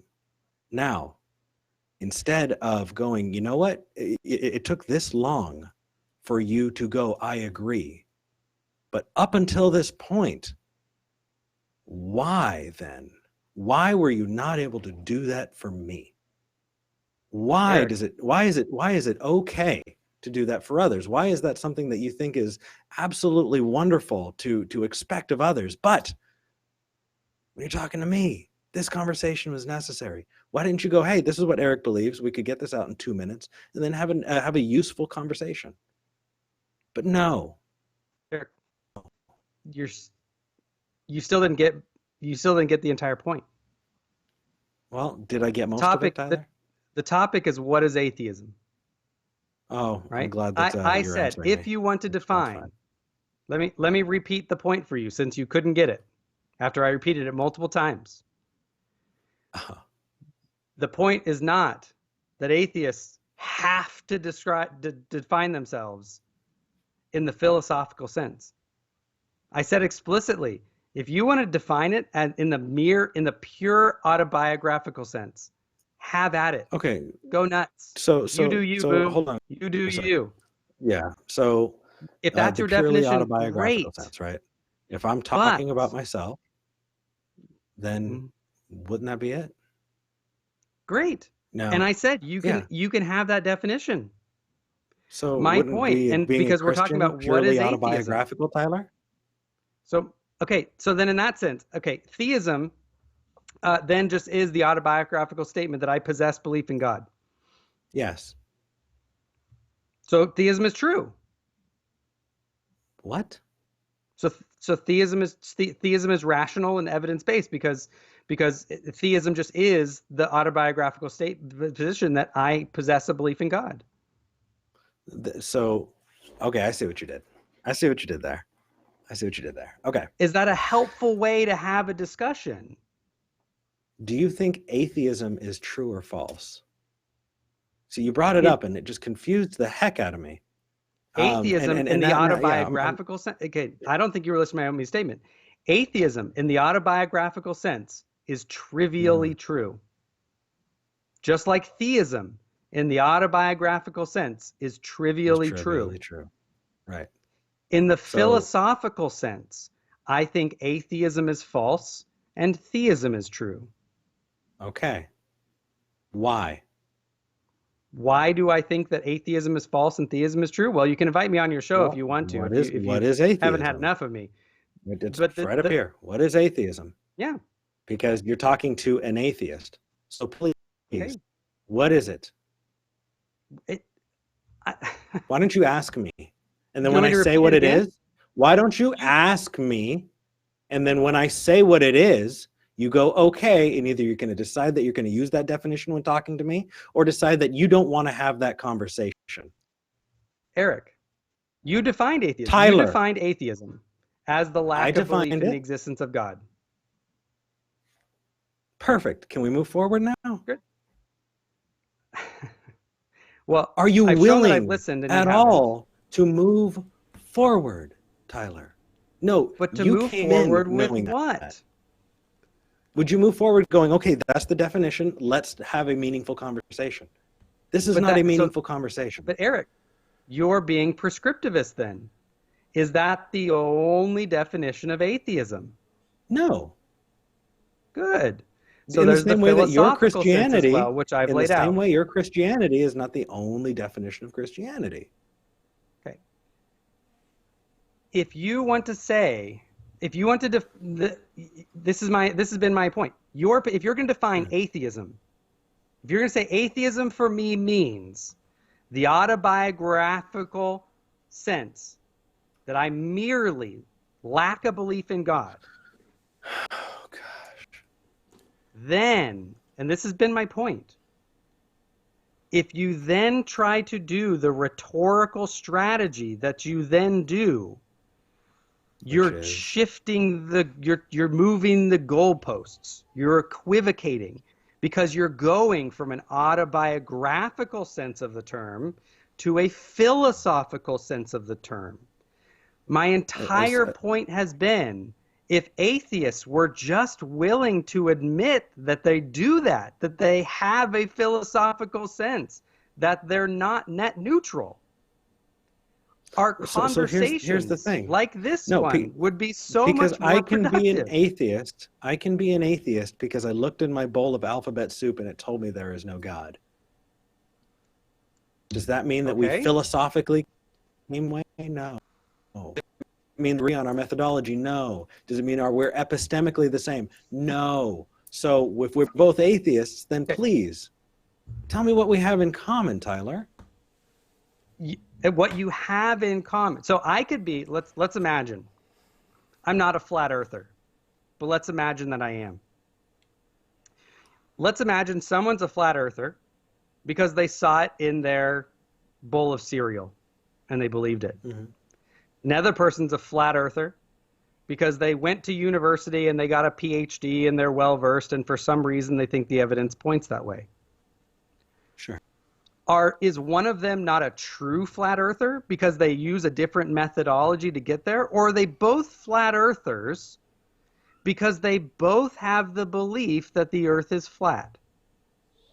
They're both flat earthers because they both have the belief that the earth is flat. Continue. Good. So if you're an atheist, if you believe that we live in a godless cosmos, or probably live in a godless cosmos, whether or not you believe it because you saw it in your cereal or because you think that's the best abductive or inductive case following the empirical evidence. So you still end at the same conclusion. I'm not bringing up methodology. I would be a theist, wouldn't I? You'd be what? If I did, I would be a theist, right? If I came up with a different conclusion, the conclusion wasn't that I have not found a reasonable or a reasonable, reason to believe that a God exists, then I would be a theist. Great. So you agree that you are an atheist because you believe a certain conclusion is shifting true. things.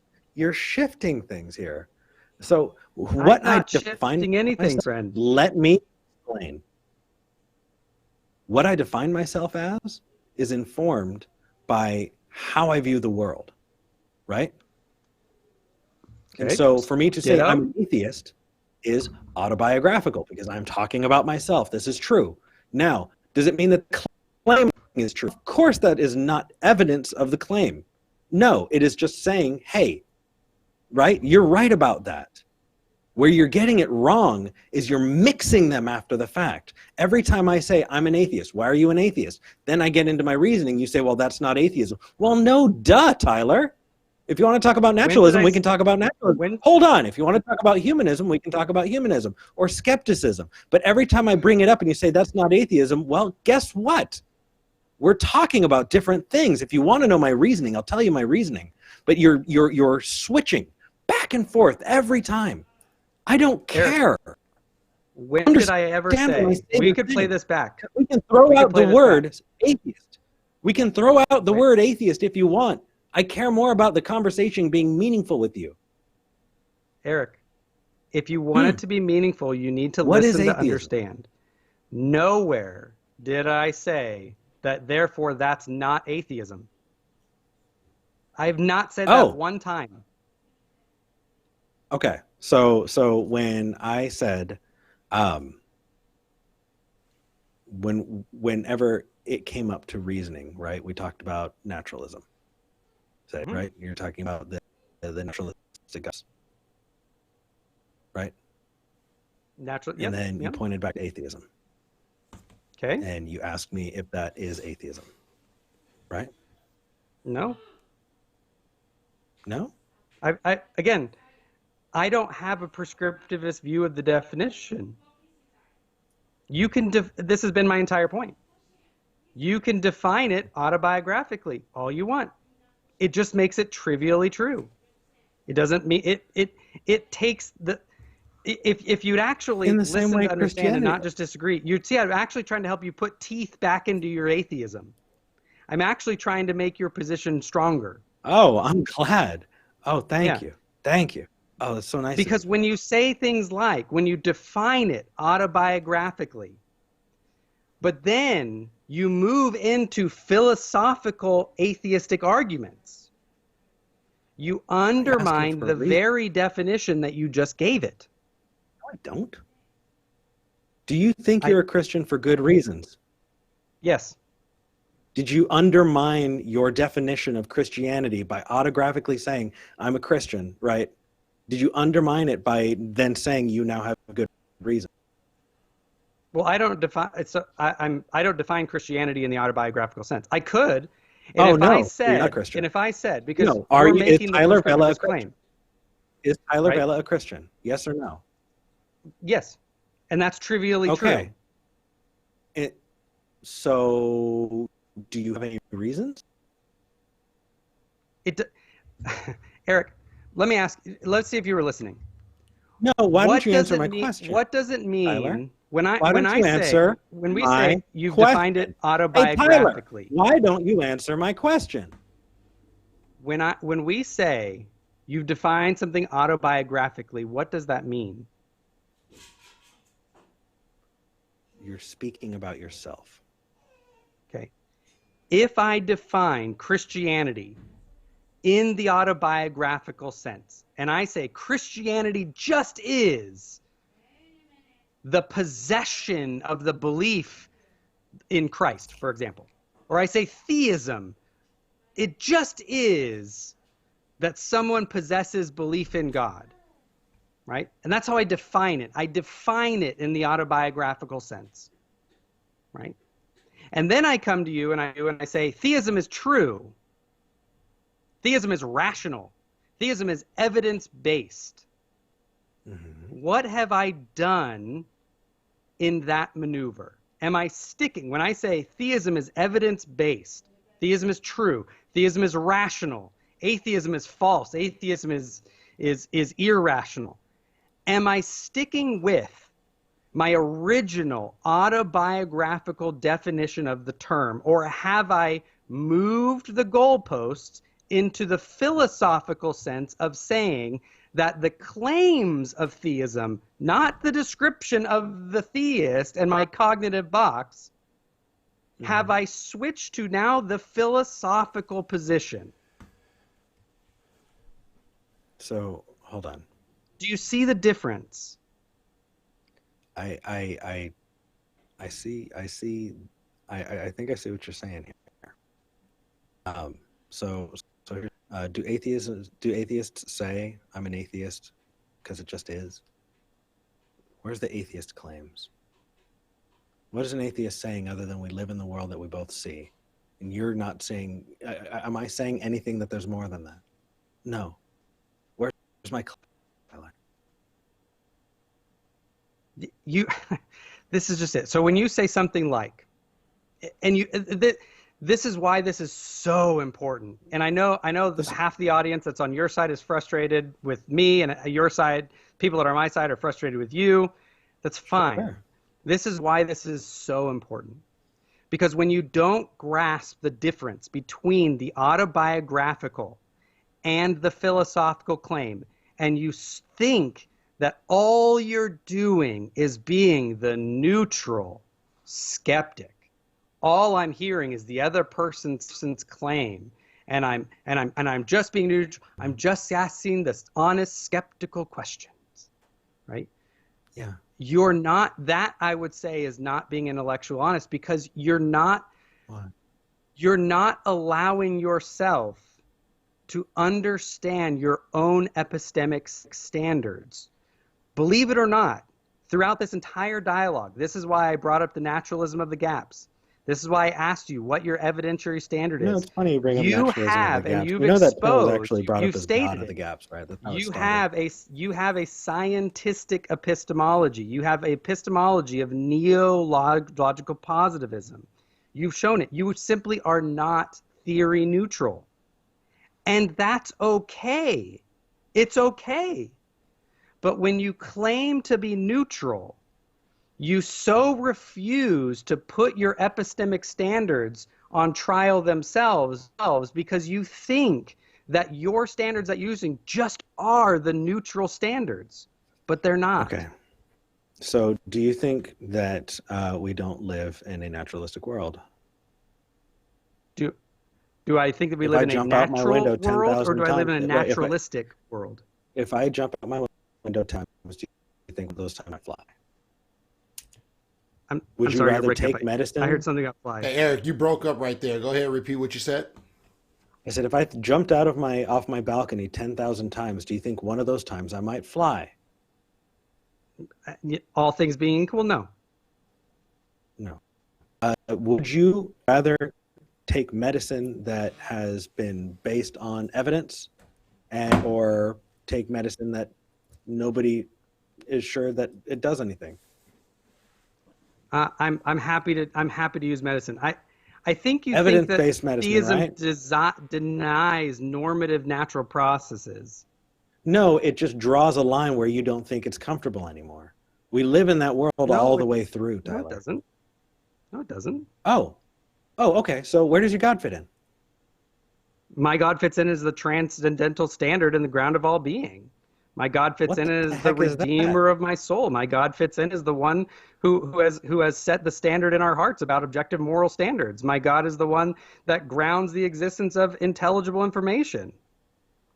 There's all kinds of things that my God fits in that your worldview cannot account for. I have all kinds of things for it. What you're thinking of is you're thinking of a kind of polytheistic paganism, which I just don't affirm. I'm thinking of a polytheistic paganism? Mm-hmm. All right, I, fellas, we're gonna Yeah. we're gonna No, go I'm ahead and glad. transition to the next Sure. portion of this discussion, which is closing statements, and then we'll go ahead and go to some Q&A after that. So, Tyler, if you can, go ahead and give some closing remarks. Sure, I'm happy to. I think what we've seen in this discussion is the exact problem that I pointed out in the opening statement.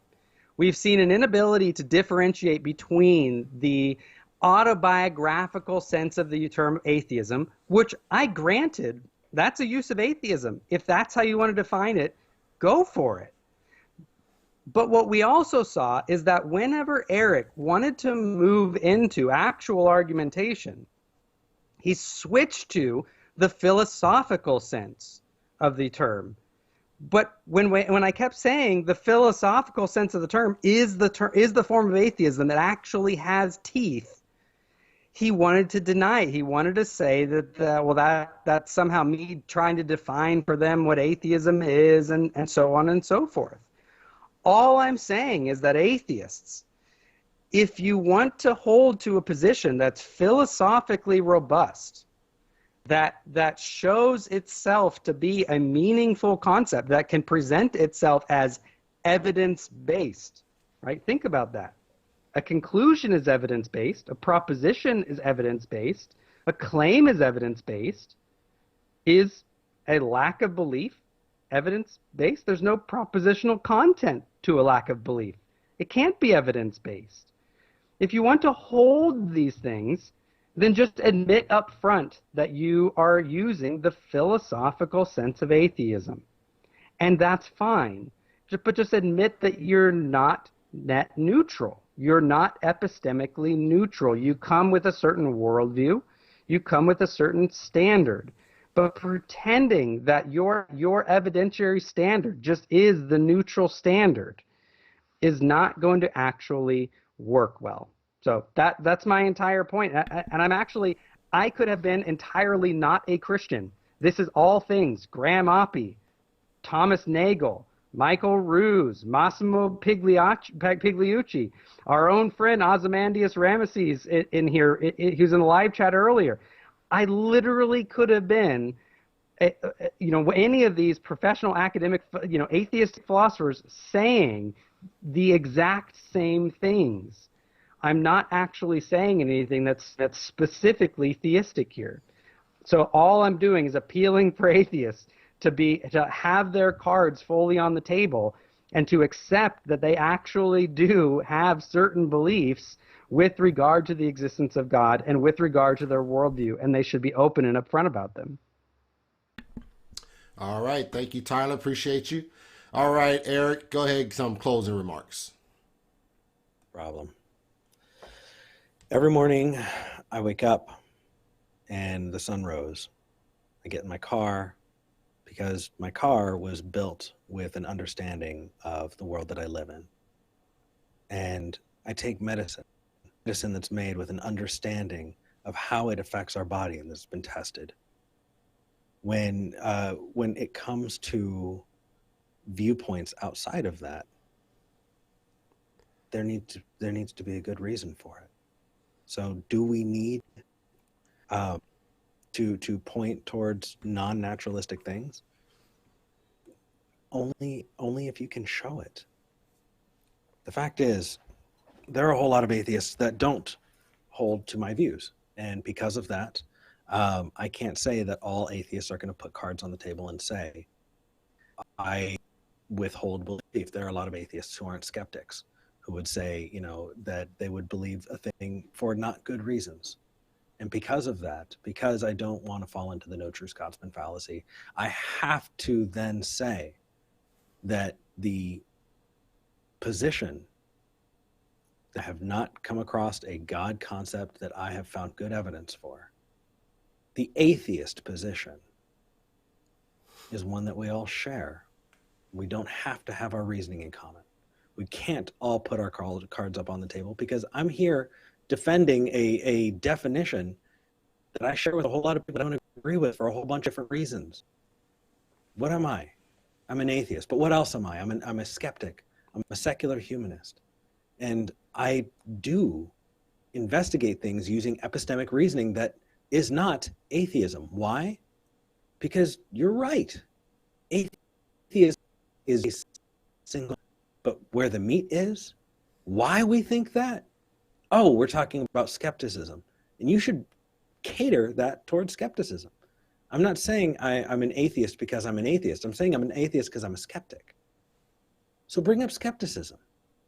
But to say there's no use, no, shorthand. And that shorthand, you understood. You understood it when you came in. You understood it at the outset because you talked about it, because you were ready for it. And if that's the definition, then you know what? Obviously, you took it. And we'll just keep using it because that's language. See how people are using words. And that's how it's being used.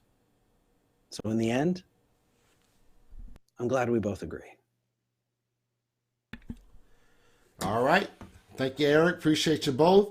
All right, fellas. Man, it's a good discussion, man. I mean, all right. So, Eric, let me ask you this.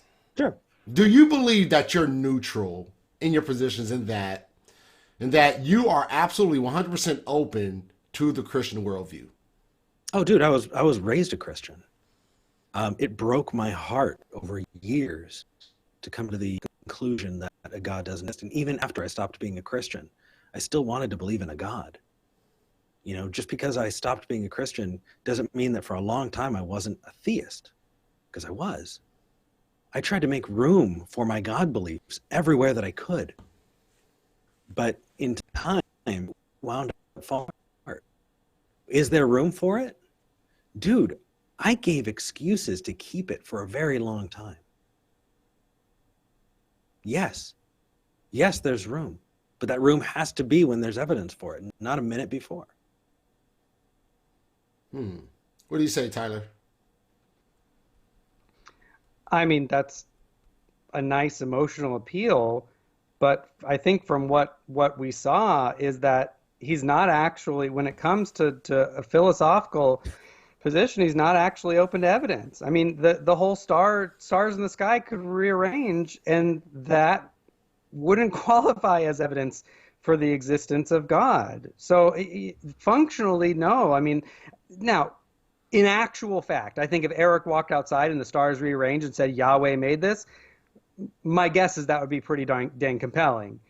But when we're kind of having this secondary awareness of what our evidentiary standards are, and Eric is aware that his epistemology is on review, and he has to maintain a consistent standard of evidence, he's going to back away from that. I mean, that's why when he said, okay, well, it could be a donkey talking, a snake talking, and the instant I said, great, let's imagine a snake started talking to you. That would be evidence for God. And he said, oh, well, I guess if it had, if I couldn't show that it was talking, maybe it was hallucinating, he started backing himself out of his own statement that would be evidence, showing, well, okay, it wouldn't actually be evidence. Okay, Eric. So don't you see a problem with that then, Eric?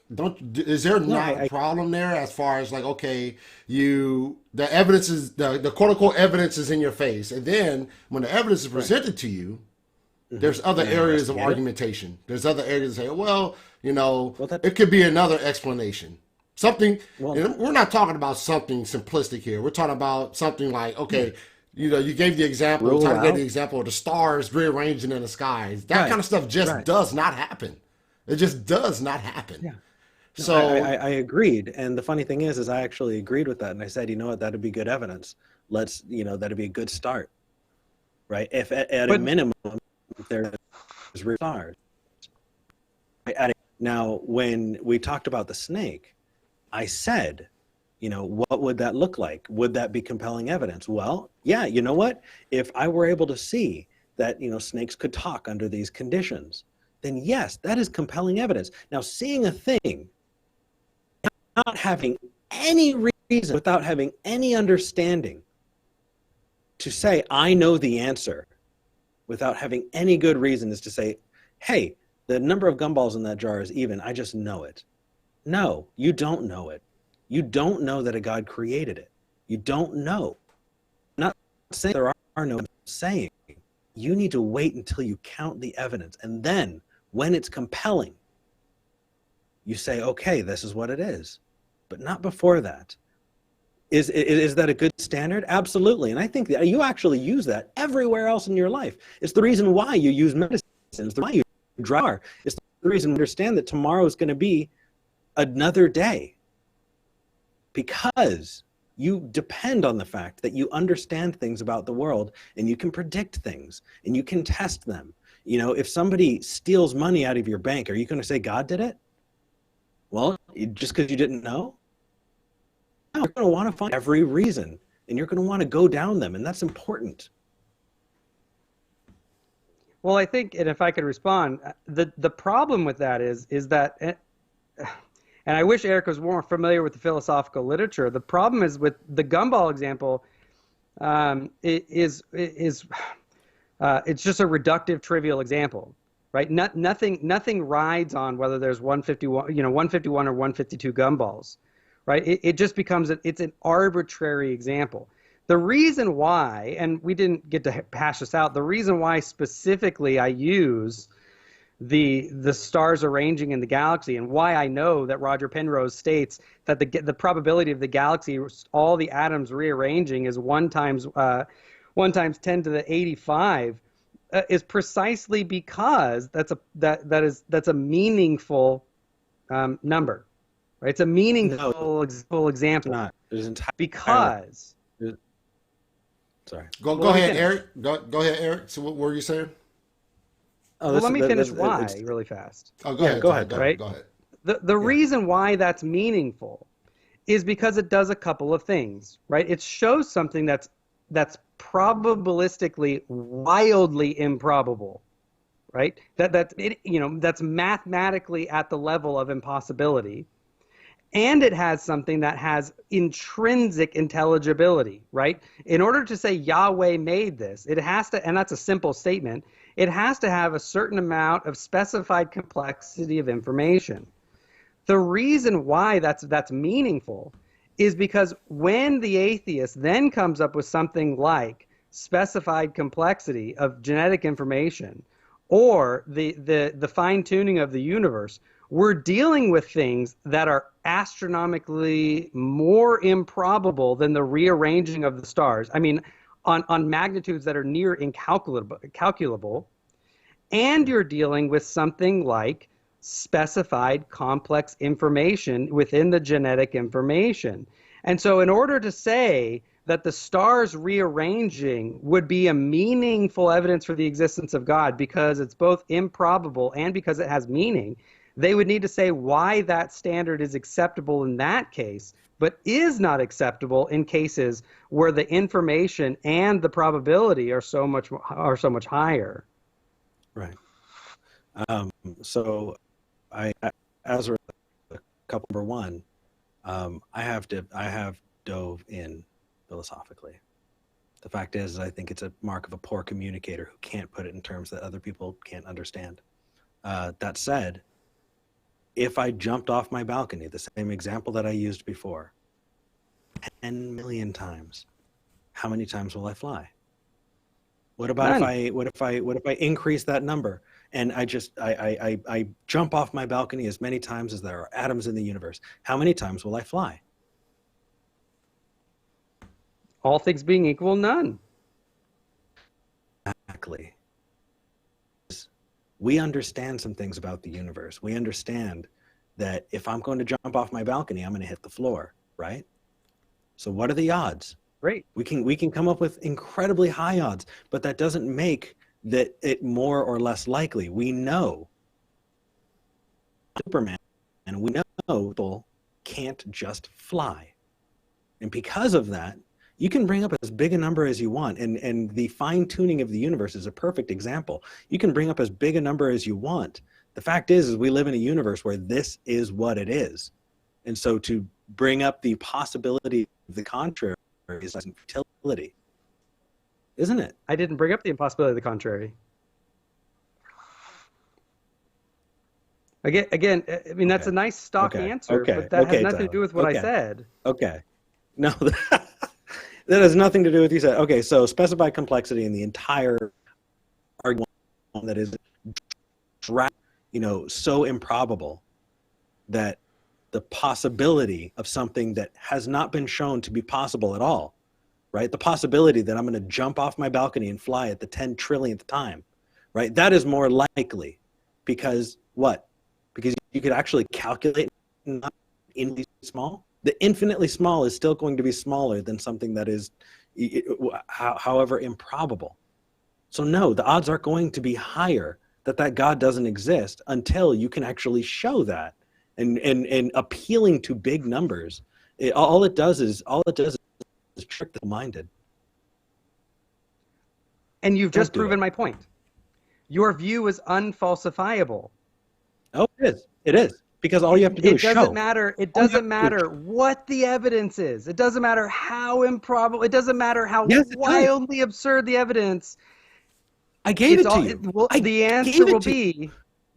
The answer will be, bring me we just God. live in a universe where that happens, and that's more probable than the impossibility of the God existing. And You've just proven my point that your rub. position is unfalsifiable. Therein is the rub. I talk. That your position is unfalsifiable. I talk. That's the rub. Here's how it's falsifiable. As I bring up, hey, here's how it can be. Here's how you can show it. Waiting your turn to tell me I didn't just say that has been the hallmark of this conversation, Tyler. Then tell me, how can I falsify your worldview? You have to ask me. Do you mean my skepticism? No, your worldview. My atheism. My being an atheist is predicated upon my understanding that I live in a naturalistic world and I'm a skeptic. So ask me about my atheism. That's not what I'm asking. Which one? Humanism? I can tell you about how I want to treat the homeless. Humanism is not a worldview. Humanism is an ethical theory. Why don't you be specific? I'm asking you, how could I falsify your worldview? Do you know what your worldview is? If I were to ask you what your worldview is, do you know what your worldview is? Do you think atheism is a worldview? No. I don't either. Good job. Good. Your worldview. But I don't think as an atheist you're neutral. You're an atheist probably because, my guess would be from our conversation, is that you are a philosophical naturalist with a materialistic bent. That's my guess of what your worldview is. Man, I didn't know how absolutely, how biased I live in a world we can explore. I didn't know that it was so biased for me to want evidence for things. How is that? Are doctors biased? Are people who come up with medicine biased? Where am I saying anything about bias? I'm asking about your worldview. Are you going to get personally insulted because I'm asking about your worldview? No, you're bringing up there's a bent to it. The bent is towards, hey, I live in a world that does not have magic in it, and the time to believe it is when there is. I said a bent towards material. You know that not all naturalists are materialists, right? Answer me instead of, please. Talk to me instead of being so. Stop it, dude. Just stop. Eric, if you're going to get personally insulted, phrase your question in a way that you communicate, Tyler. Okay, quit condescending. We got several more questions. Let me throw these questions at you, and then we'll close out the show. So here goes coming at you. There you go. At the bottom of the screen, it says, it says for both, can you be wrong about your beliefs if you were given evidence, and how much evidence would it take? That's from Joshua Dougal. I'll go first because I can actually give a clear statement of what would falsify my worldview. Sure. Right? It would be actually rather easy to falsify my worldview because all one would need to do is provide within the realms of naturalism. And I'm not an empiricist, so I'm not gonna restrict myself to a standard of evidence that makes my view unfalsifiable. If you want to falsify my view, give me an alternative explanation, a singular explanation for why there's something rather than nothing, the differentiation between the one and the many, the fine-tuning of the universe, the specified complexity within genetic information, a grounding for the laws of logic, and a grounding for objective moral values and experience that also explains my internal experience of the witness of the Holy Spirit. Give me a unified explanation that is a better abductive explanation. I'll go abductive. I don't need empirical evidence. I'll make it wider.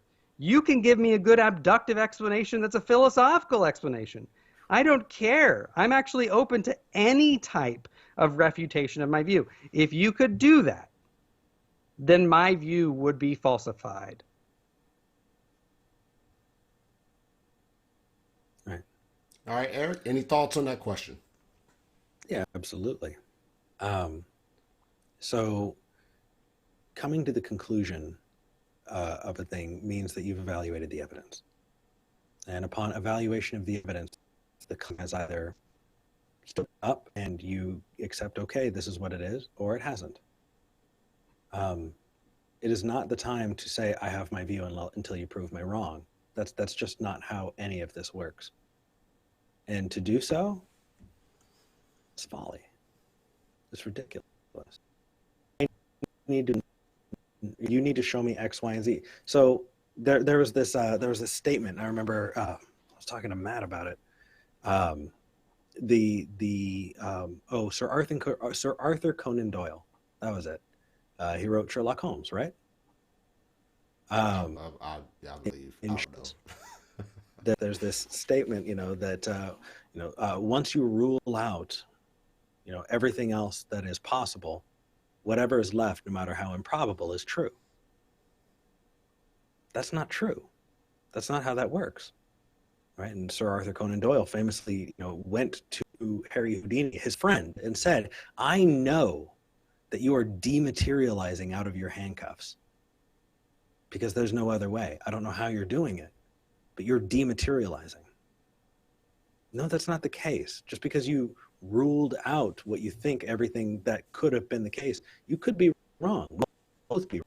The fact is, make sure that when you're coming to a conclusion, you're coming to it because you have a good reason. The fact that we can't get out of certain logical circularity, such as the problem of induction, doesn't mean right about anything. All it means is that we can't get out of the problem of induction.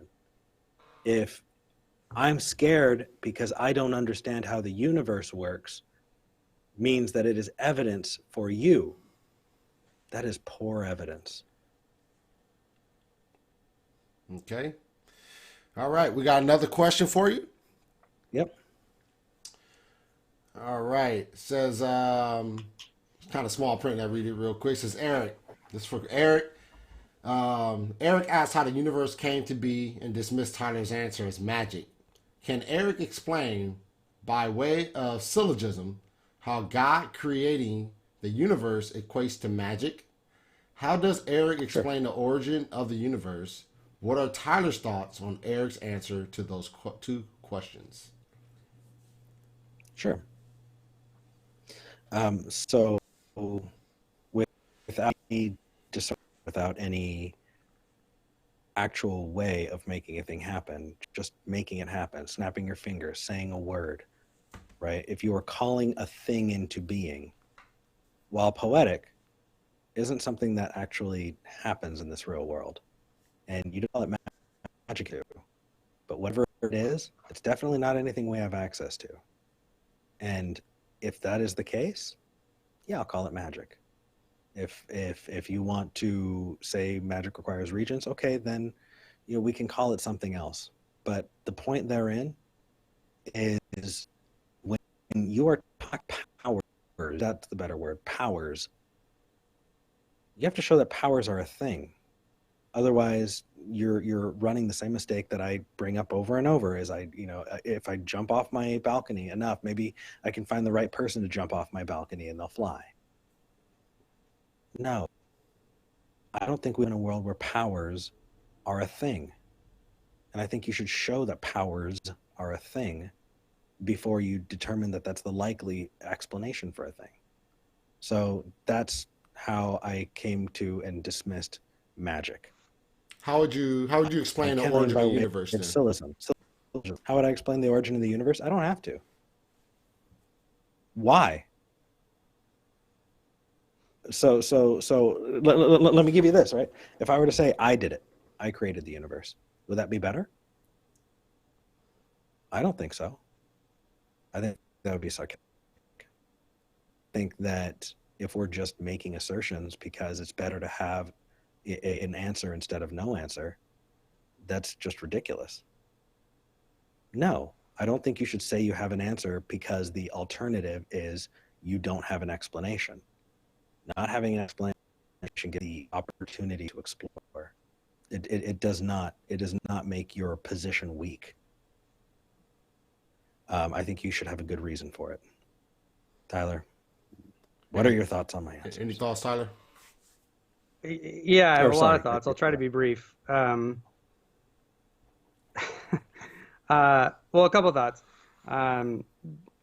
That wasn't a syllogism. That's not what magic is. I think what we saw is that Eric doesn't understand how abduction works as a philosophical means as an explanation, right? Because in order to say that something exists, right? He's saying before you can plug something in as a variable, you have to show that something exists first. He's thinking deductively, right? Abduction, you're able to actually draw a conclusion based on the state of something else, right? You're able to draw an explanation that is the best explanation for something based on the features of something else. This is why, and I'm not a defendant of the kalam. I don't ever argue it. I don't defend it. But one of the things that a lot of people do when they make the argument is to say, okay, well, at the end of the argument, what you get, if the argument's successful, again, I'm not here saying that it is or that it's true.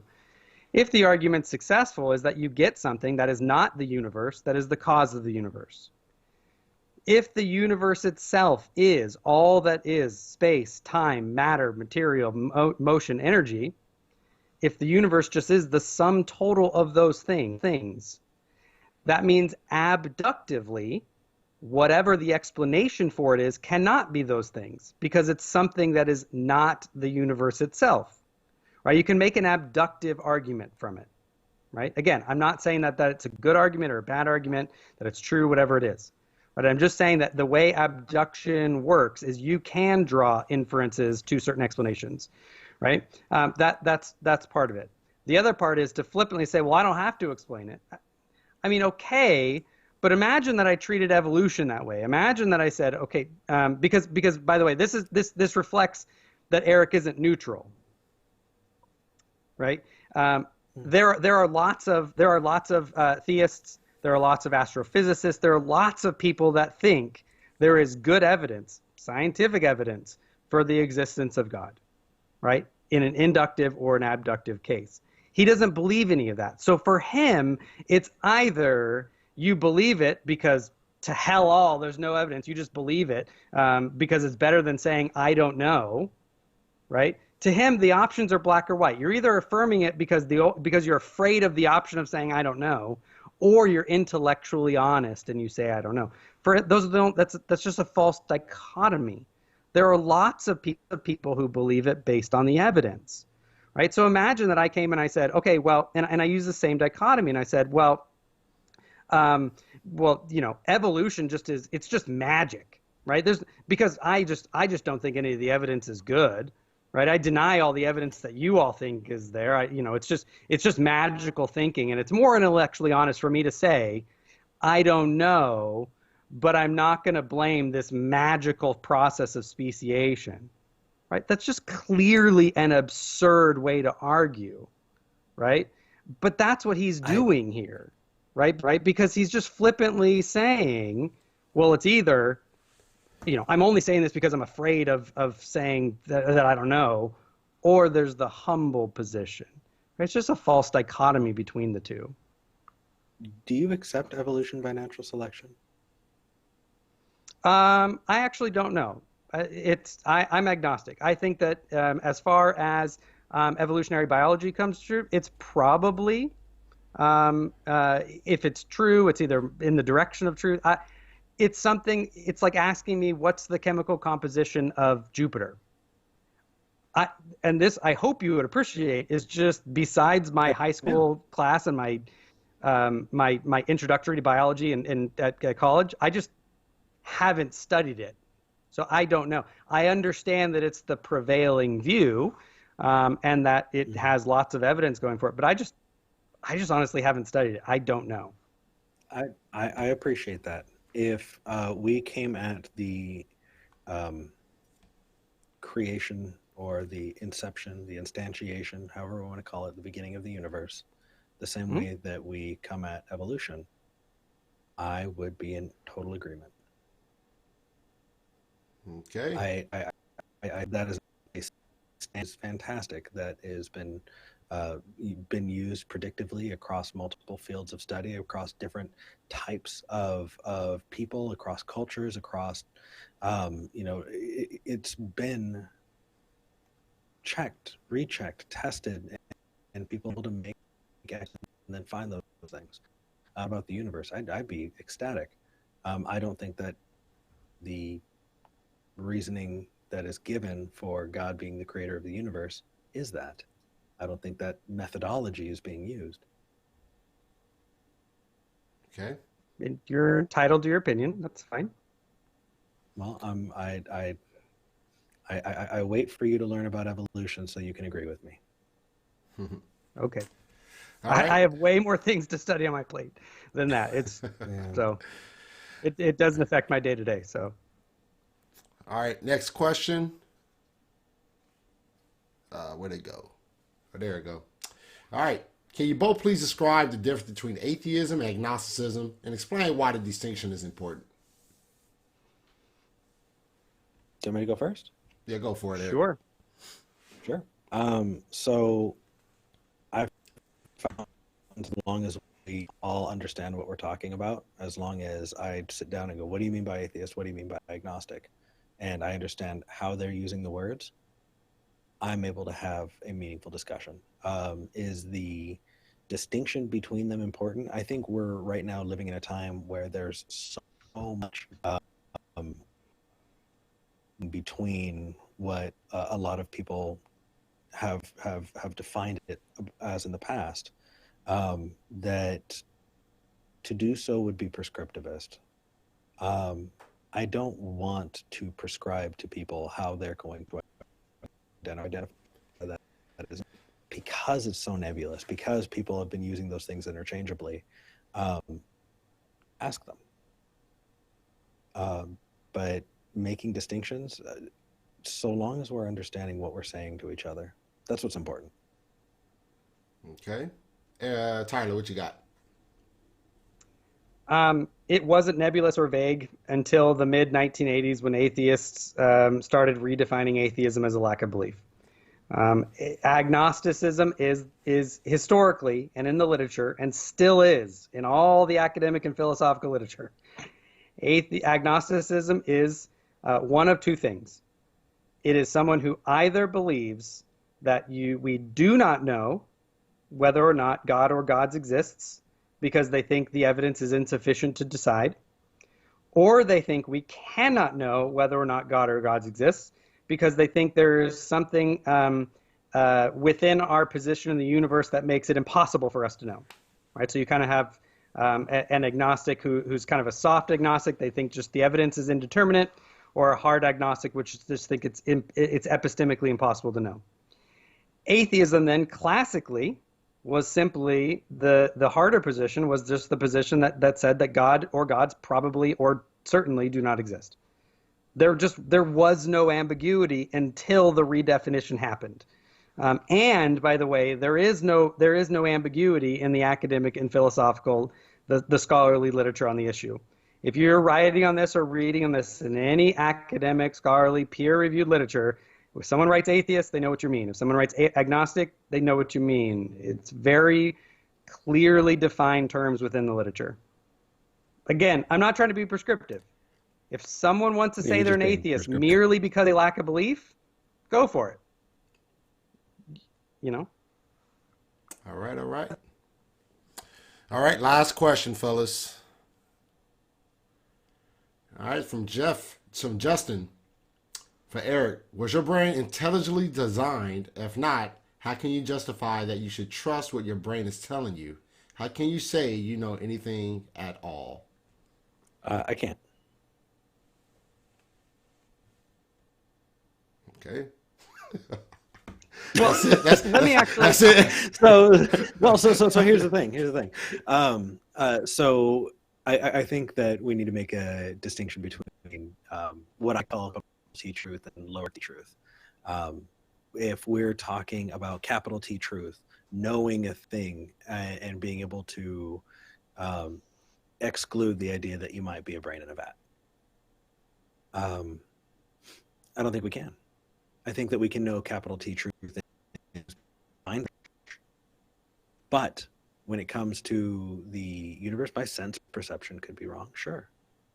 I think that we can look at the natural world and see plenty that is done better. There are other animals that have better eyes. There are other animals that have better senses. There are tons and tons of things that are absolutely wonky about the human body because you can see that there's a process to get to where it is. Do I think that it was intelligently designed? If it wasn't a very intelligent creator. Now, how can I justify the trusting what my brain tells me? I don't really have a choice. Either I'm going to accept this sense perception and make the best out of it what I can, or I'm going to give up. And I think I'm throwing the baby out with the bathwater. I think I'd be giving up on life if I didn't try at least. And I think it's worth trying. How can I say I know anything at all? No, I can't. I can't unless I'm defining a thing to be true. That Tyler would probably agree with me. That's trivial. When we're talking about really deep, meaningful things, about capital T truths, things that we can't just define into existence, I think that we should strive towards it, but we should also understand living in a world lowercase t truth, and it's all likelihood. I mean, just is what it is. All right. Hey, Tyler, I'm interested. I'm interested in your response to this because you don't believe that we have to have certainty. So I'm really interested in this, in your response. Go for it. Yeah, I mean, I was actually going to come to Eric's rescue on this one a little bit. At least for the first question and the implication it's trying to get to, is I think the naturalist can probably appeal to something like emergent properties and the usefulness and the pragmatism, and just deny that we have to have certainty, because something that I push back on a lot of my own Christian and theistic friends and fellow passengers on this ship of life, is the push for epistemic certainty, where in philosophy you can say to know something if you have warranted true belief. You don't need certainty. You just have to have you can have warranted belief, and that's okay. You don't need this kind of certainty to escape solipsism before you can know something.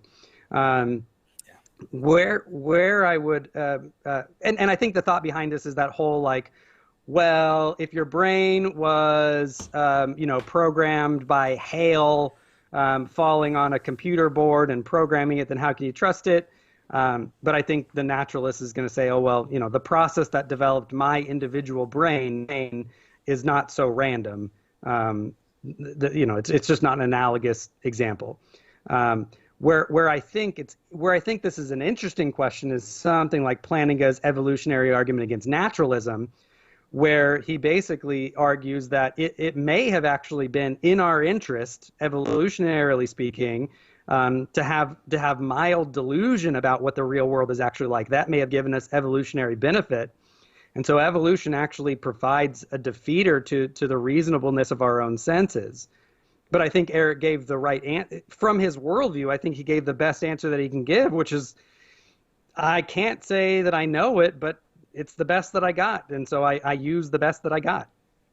Yeah.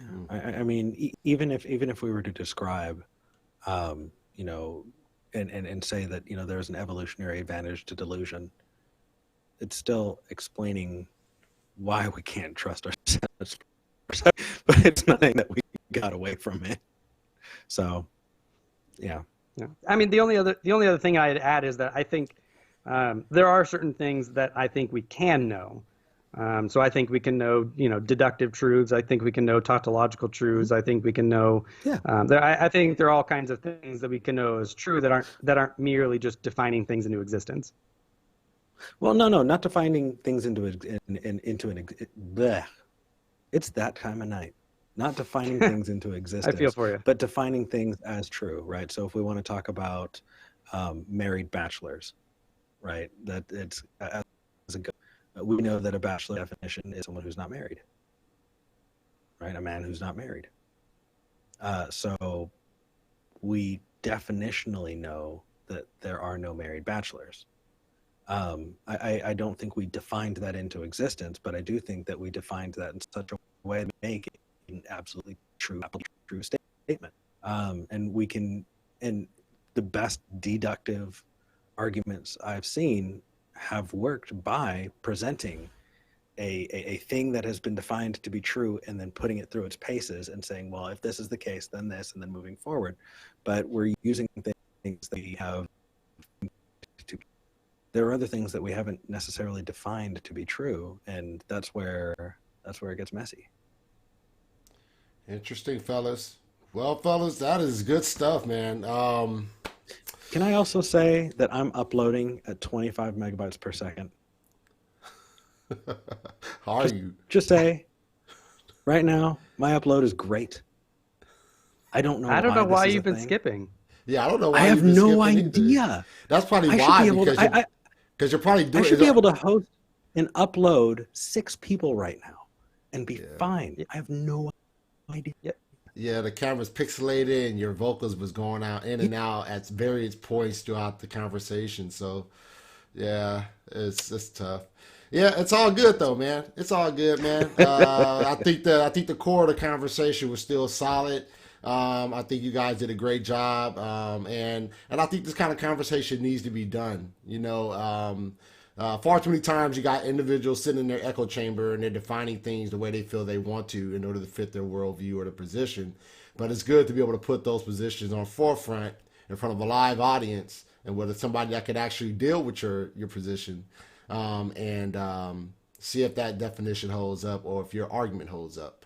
So, but with that said, I do appreciate both of you guys coming on the Gospel Truth and holding on. I know we set this up, some months ago, man. So I do appreciate you guys hold that date on your calendar and coming through, following through with the plan. So, and as I always do, Tyler, I think I sent you a gift, didn't I, Tyler? I believe I sent you one. I got. Hey, I got a mug. I used it. I used it on Christmas Day. Nice. Actually, I was telling my wife about it. I used it, and she was like, "What is that?" And I was like, "That's my buddy's Marlin show." And I'm gonna have my Christmas breakfast because every Christmas we have chocolate donuts and milk in the morning. Nice. It's like a tradition. Excellent, man. Excellent. And if y'all don't know, Tyler was one of the participants in my first ever debate on the show. So I have a special appreciation for Mr. Tyler's show. So, but I brought up the idea of gifts because I want to send you a gift, Eric. I do want to send you a gift because I do appreciate you and the time and effort you took forth to get ready for this discussion. So I'll be contacting you after the show to get that gift out to you. All right? Very nice. Man, thank you for having me on. You, during this entire process, have been incredibly kind, reaching out and then following up and checking in, especially because we planned this so far out in advance. You have been great. Thank you. All right, no problem, Eric. Thank you once again, Eric and Tyler. Thank you. All right.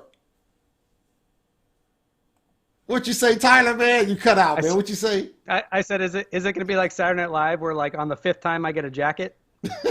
Perhaps, man. You never know, man. 5 Timers Club. So that means sorry. That means whenever I put my my invites out there, man, you got to respond to all of them, man. You got to give me the thumbs up or something to get that jacket, man. You good, Tyler? You good? Thank you guys once again. All right, thank you everyone who is up late, man. I know it's like 11:35 over on the East Coast, so if you're still up watching this debate, that must mean that you really enjoyed the conversation. really enjoyed the dialogue. And that's what I desire for this show, is that we are able to bring individuals on who disagree with the Christian worldview, who can give good, solid conversation and deal with the issues. As I just said, sometimes, people sit in their room, in their area, in their box, if you will, and they just do whatever they want. They define things they want the way they want to. But bring it to the forefront. Deal with the arguments, and let's see if it holds up. But once again, I thank Tyler and Eric for coming on. And before I get out of here, I do want to go over some upcoming shows I have coming up. Let me bring this up. All right, coming up, I have Pastor John Speed, and we'll be talking about ministry, abortion in America, effectiveness of fighting abortion, and major concerns for Christians. February 7th, 2020, that's coming up in a couple days. All right, February 10th, 2020, I have Benjamin Duncan versus Joshua Olson, and they'll be debating, can the secular humanist framework provide a rational basis for genuine knowledge? And once again, it's coming up February 10th, 2020.